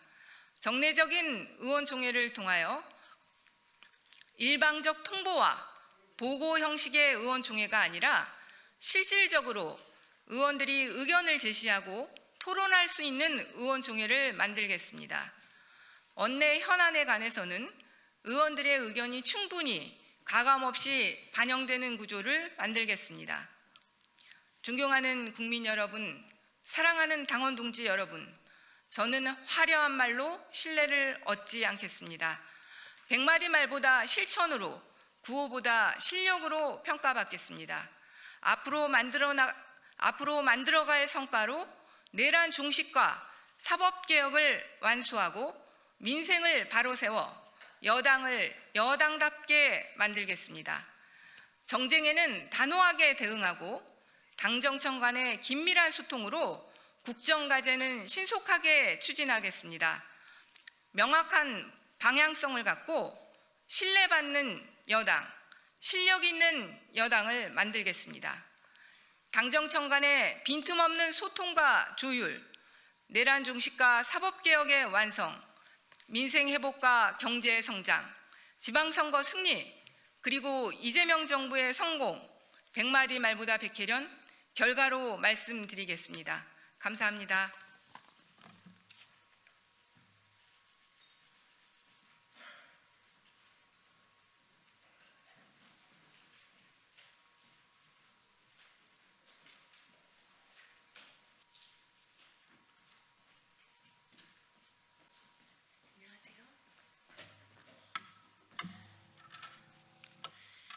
힘 없으시겠어요? 없이 기자회견을 오시니까 네. 이거부터요.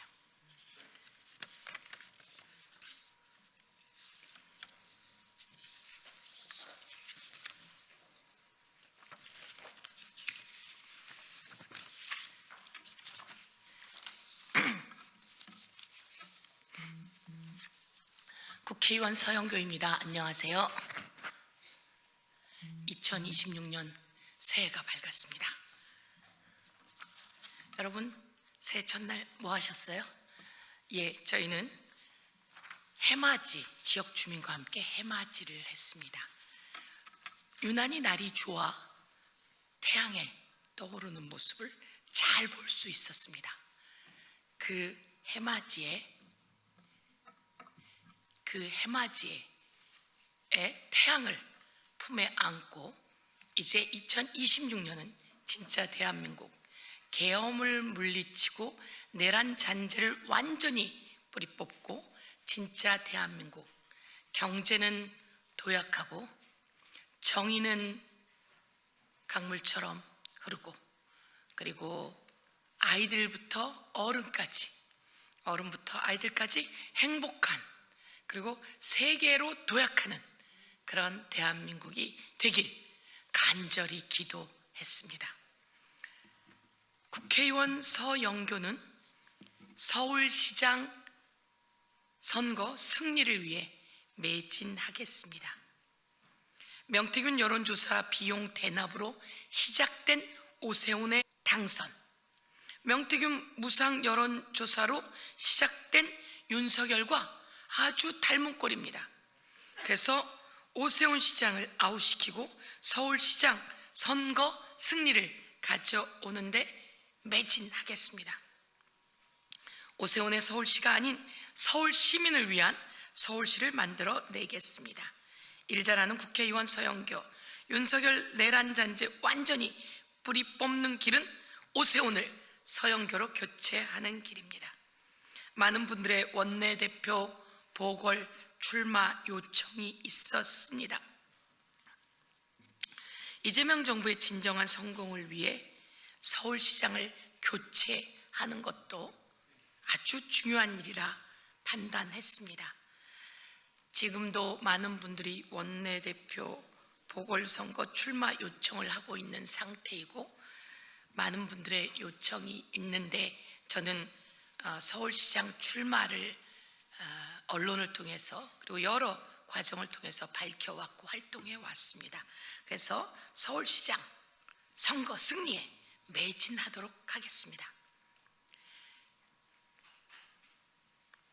오세훈 시장이 참을 만큼 참았다며 당에 경고를 했다고 합니다. 오세훈 시장의 지지율이 계속 하락하고 있는 이유는 윤석열도 있겠으나 기본이 오세훈 때문입니다. 한강버스 그거하고도 다시 서울시장 될 생각을 하셨습니까? 그리고 시민단체와 약자들을 위한 예산 그렇게 팍팍 깎아놓고도 다시 서울시장 할 생각이었습니까? 서울링은 또 뭡니까? 그리고 종묘 앞에 세운 4구역은 뭡니까? 세운 4구역의 특별한 업체의 1조 특혜 의혹이 언론에 보도되고 있는데 그리고 희한한 것은 그 설계에 또 히림의 이름이 계속 나오고 있고 서울링 1조짜리 사업을 서울에 펼친다며 거기에도 또 제가 아직도 들어가 보니 설계자는 히림으로 되어 있더라고요. 한강버스는 국민을 위험에 빠뜨리고 버스의 역할은 전혀 하지 못하는 그 상황 속에서 도대체 왜 가덕중공업에 그 배를 만들게 했는지 오세훈에게서 윤석열과 김건희의 냄새가 납니다. 그런데도 또 서울시장에 눈독을 들이고 있으면 안 되죠. 오세훈 서울시장의 지지율이 뚝뚝뚝 떨어지고 있습니다. 일 잘하는 국회의원 서영교가 어르신들의 일자리를 만들고 아이들이 행복한 아동 수당을 높이고 부모들이 아이들을 양육할 수 있는 여건을 잘 만들어주고 학교 다니는 아이들이 학교에서 모든 활동을 하면서 세계 최고로 커나가는 꿈을 키우게 하는 서울 서영교가 만들어 보겠습니다. 청년들에겐 근심투성이었던 오세훈의 서울 청년주택은 이제 정리하고 진정한 청년들의 행복한 주거 환경을 만들고 청년과 신혼 부부가 새로운 희망을 갖고 일할 수 있도록 그 주거 환경 만들어내겠습니다. 또 아이들이 있고 중년, 장년이 되었는데도 집이 없는 많은 분들을 위해 세금도 면제하는 방안을 제가 법안도 발의하고 통과도 시키고 했는데요. 이제 그분들을 위한 주택 공급 서영교가 해 나가겠습니다. 역세권을 중심으로 낡은 주택들을 국가가 그리고 서영교와 함께 재개발해내면서 청년과 신혼부부를 위한 주택들을 그곳 곳곳에 배치하고 아직도 집이 없어 아이들과 함께 주거 걱정을 하는 많은 장년과 중년을 위한 공간도 마련하도록 하겠습니다. 저는 여론조사가 새해 들어 많이 나왔고 서영교에 관한 지지율을 더 높이도록 하겠습니다. 정원호, 서영교, 정원호, 박주민 이런 이름의 전현희, 박홍근, 홍익표, 김영배 그렇죠? 예, 이런 분들과 함께 정말 좋은 서울시 만들어서 대한민국을 서울에서 저 땅끝 마을 해남까지 하나의 수도권으로 경쟁력이 되어 세계 최고의 국가 만들어내 보겠습니다. 또 한 가지 브리핑하도록 하겠습니다. 26년 1월 1일부터 시행되는 법이 있습니다. 바로 여러분 잘 알고 계시는 구하라법입니다. 구하라법이 26년 1월 1일부터 시행됩니다. 구하라법 만드는데 6년 걸렸습니다. 6년 걸렸고 시행되느라 또 1년이 지나갔습니다. 이제는 아이를 양육하지 않은 철면피 부모가 아이가 불의의 사고로 세상을 떠났을 때 아이가 남기고 간 재산 그리고 그 보험금, 그 보상금 등을 눈독을 들이고 가져가는 그 민법은 구하라법으로 개정되었습니다. 서영교가 대표 발의했고 20대, 21대, 22대에 걸쳐 대표 발의하면서 이제 통과시켰습니다. 여야가 22대 국회 1호 법안으로 선정해 가면서 통과시키기도 했습니다. 이재명 대통령께서도 대표 시절 구하라법을 꼭 통과시켜야 한다고 최고위원회의에서 이야기했는데요. 이제 26년 1월 1일부터 구하라법이 시행됩니다. 가수 구하라, 소방관이었던 구하라 강한을, 그리고 선원이었던 구하라 김종안, 그리고 대한민국의 부모의 사랑을 받지 못하고 양육을 받지 못한 채로 성장해 오다 목숨을 잃게 된 수많은 대한민국의 구하라, 그리고 엄마 아빠의 양육을 받지 못하는 수많은 구하라를 위해서 구하라법이 통과되었고 이제 하늘에서 더 사랑받고 더 행복한 그런 삶을 하늘에서 영위하길 기원합니다. 그리고 이제 아이들을 양육하지 않은 부모들은 처벌도 해야 되는 거 아니냐 이렇게 말씀드리면서 아이의 양육의 의무를 다할 것을 촉구합니다. 또 제가 대표 발의한 법이 하나 더 있습니다. 1월 1일을 기점으로 대표 발의했는데요. 주가 조작 원금 몰수 법안입니다. 주가 조작을 하면 그 수익을 환수하는 법안이 있습니다. 범죄 수익 추징에 관한 법률입니다. 법안입니다. 이 범죄 수익이 추징되어서 몰수되었는데 주가 조작을 했는데 수익만 몰수됩니다. 여러분, 그게 이해가 되십니까? 그래서 범죄 수익만이 아니라 주가 조작하면 원금까지 싹 몰수하게 하는 법안을 대표 발의했습니다. 공정한 자본시장, 대한민국의 경제 발전 만들어 가겠습니다.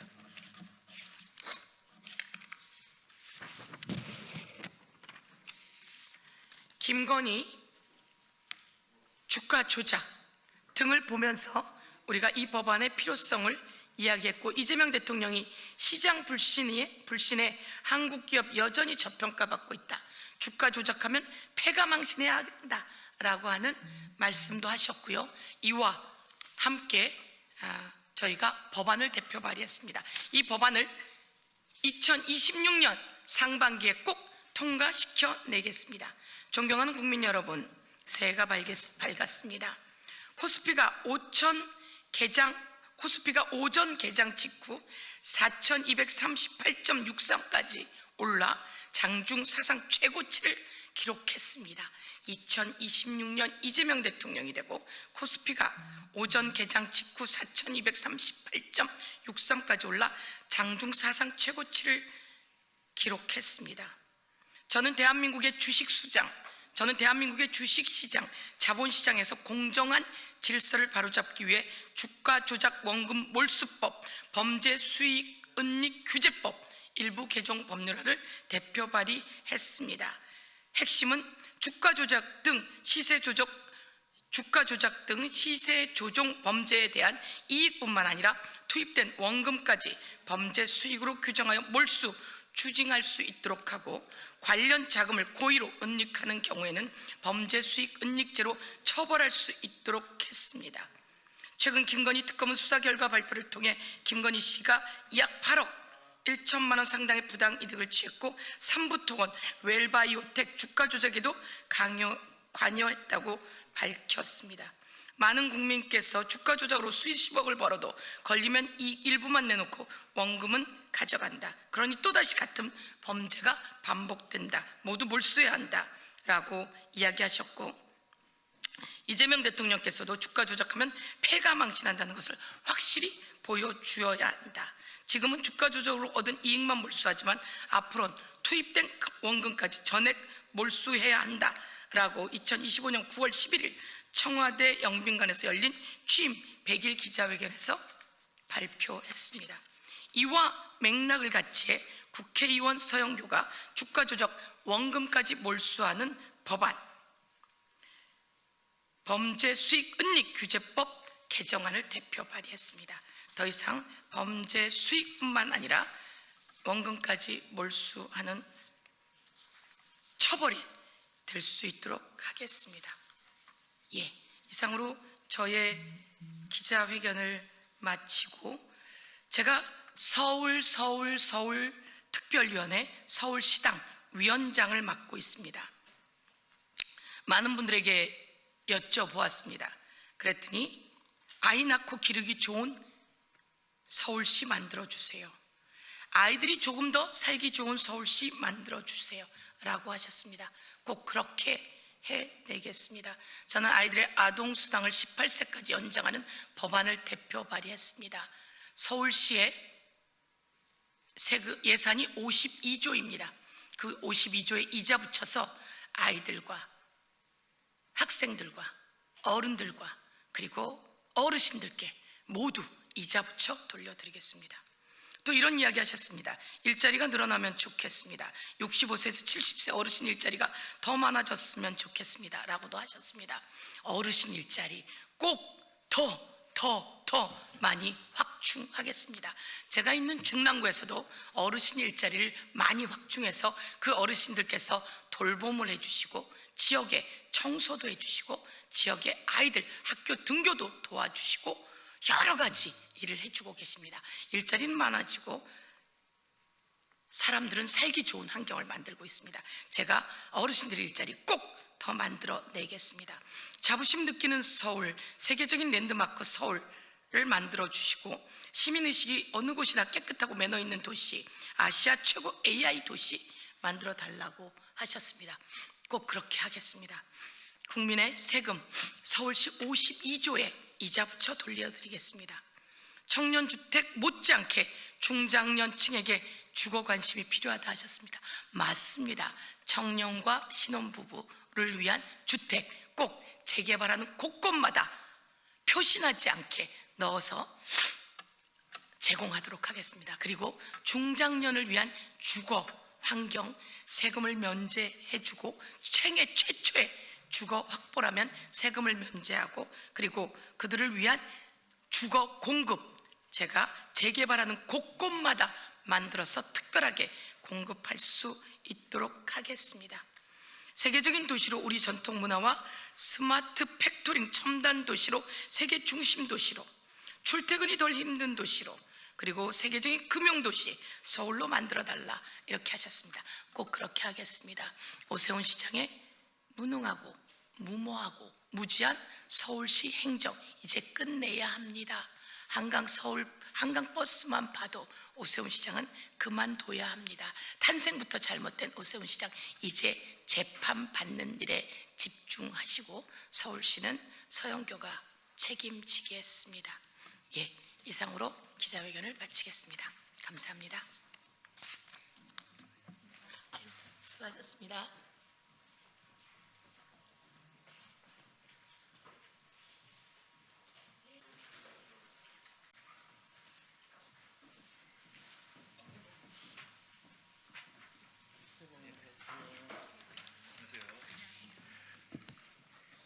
예, 예고해 드린 것처럼 국민의힘 소속 국회 과학기술정보방송통신위원회 위원들과 국민의힘 소속 국회 문화체육관광위원회 위원 일동으로 지금 정보통신망법 즉각 개정 그리고 언론중재법 개정안 즉각 중지를 촉구하는 기자회견을 시작하겠습니다.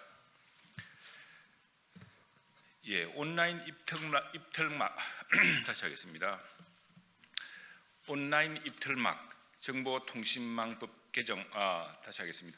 온라인 입틀막 정보통신망법 즉각 개정 작업에 착수해야 합니다.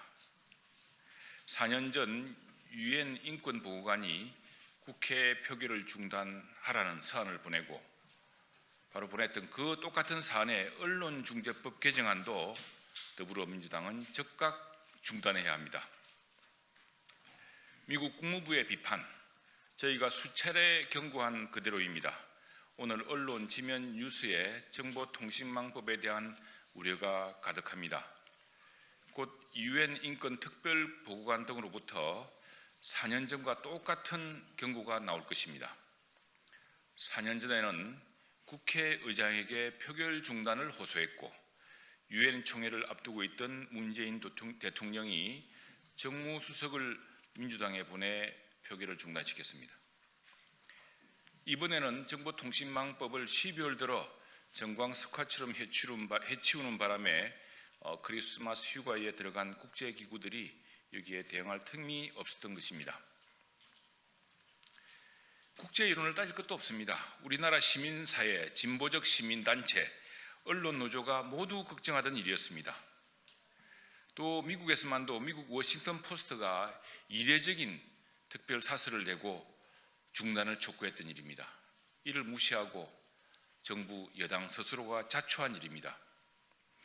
표현의 자유를 제한하려는 것은 민주주의 인계철선을 건드리는 것이기 때문에 국제사회 그리고 우리 시민사회가 예민할 수밖에 없습니다. 네, 국회 문화체육관광위 국민의힘 간사 박정호입니다. 저희 문화체육관광위에서도 더불어민주당이 제기한 언론중재법 개정안을 우리 국민의힘 문화체육관광위 소속 국회의원들은 단호히 반대합니다. 사설과 컬럼까지 반론보도와 정정보도 대상으로 삼은 일은 선진 민주주의 국가에서는 꿈도 꿀 수 없는 일입니다. 더불어민주당은 우리 시민사회 언론단체가 반대하는 내용을 도대체 어디서 가져왔습니까? 혹시 바이마르 공화국 붕괴 이후 독일입니까? 아니면 베네수엘라입니까? 광복 81주년 우리는 대한민국 헌법과 자유민주주의 시장 경제 원칙을 지키기 위해 언론 자유 억압, 사법 독립 침범에 단호히 반대합니다. 2026년 1월 2일 국민의힘 소속 국회 과학기술정보방송통신위원회 위원 및 국민의힘 소속 국회 문화체육관광위원회 위원 1동 이상입니다. 하셨어요? 감사합니다. 새해 복 많이 받으세요.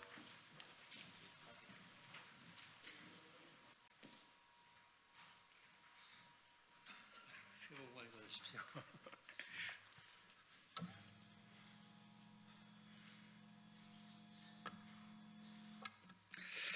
네, 더불어민주당 선임 부대변인 박창진입니다. 윤석열 용산 집무실 관련된 논평 브리핑 드리겠습니다. 윤석열 용산에 아방궁을 차려놓고 영구적 독재왕국을 꿈꿔왔습니까? 윤석열 정부 시절 용산 대통령실의 내부 모습이 일부 공개되며 국민적 충격과 분노를 자아내고 있습니다.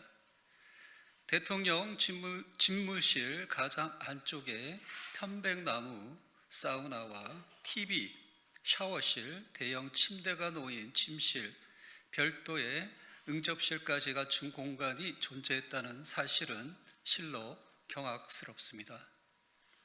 국정을 책임져야 할 대통령이 국정 운영에서는 무능하고 무책임했던 반면 개인의 안락과 쾌락을 위한 공간 조성에는 집요할 정도로 공을 들였다는 점에 문제의 본질이 분명히 드러납니다. 이는 마치 무능한 왕이 국정은 신하들에게 떠넘긴 채 유흥과 태만에 빠져 나라를 파국으로 몰아넣었던 역사를 떠올리게 합니다. 대통령실을 사실상 사적 궁전, 아방궁처럼 꾸며놓고 권력의 자리에 영구히 눌러앉을 심산이 아니었는지 묻지 않을 수 없습니다. 민주공화국의 대통령이 아니라 스스로를 절대 권력의 주인, 왕조의 군주처럼 여기지 않았다면 도저히 상상조차 할 수 없는 발상입니다. 대선 과정에서 TV 토론회에 손바닥에 왕자를 적고 나왔던 장면이 결코 우연이 아니었음을 스스로 증명한 셈입니다. 윤석열은 재임 내내 법치와 공정을 외쳤지만 실제로는 권력을 사이화하고 대통령직을 장기 집권의 도구로 착각해 왔던 것입니다. 대통령실을 여러 명분과 거짓으로 포장해 언론과 국민의 시야로부터 숨기고 나태한 사적 공간으로 전락시킨 행위는 민주공화정의 근간과 헌법 정신에 대한 명백한 모독입니다. 더불어민주당은 대통령실을 사적 공간처럼 전유하게 된 경위, 관련 예산 집행의 적법성, 보안시설을 가장한 은폐 구조의 실체에 대해 철저히 진상 규명할 것입니다. 권력은 잠시 국민으로부터 위임받은 것이지 영원히 점유할 수 있는 자리가 아닙니다. 국민 위에 군림하려 했던 대통령의 흔적은 반드시 역사 앞에 기록될 것이며 그에 상응하는 엄정한 책임을 피할 수 없을 것입니다. 이상입니다.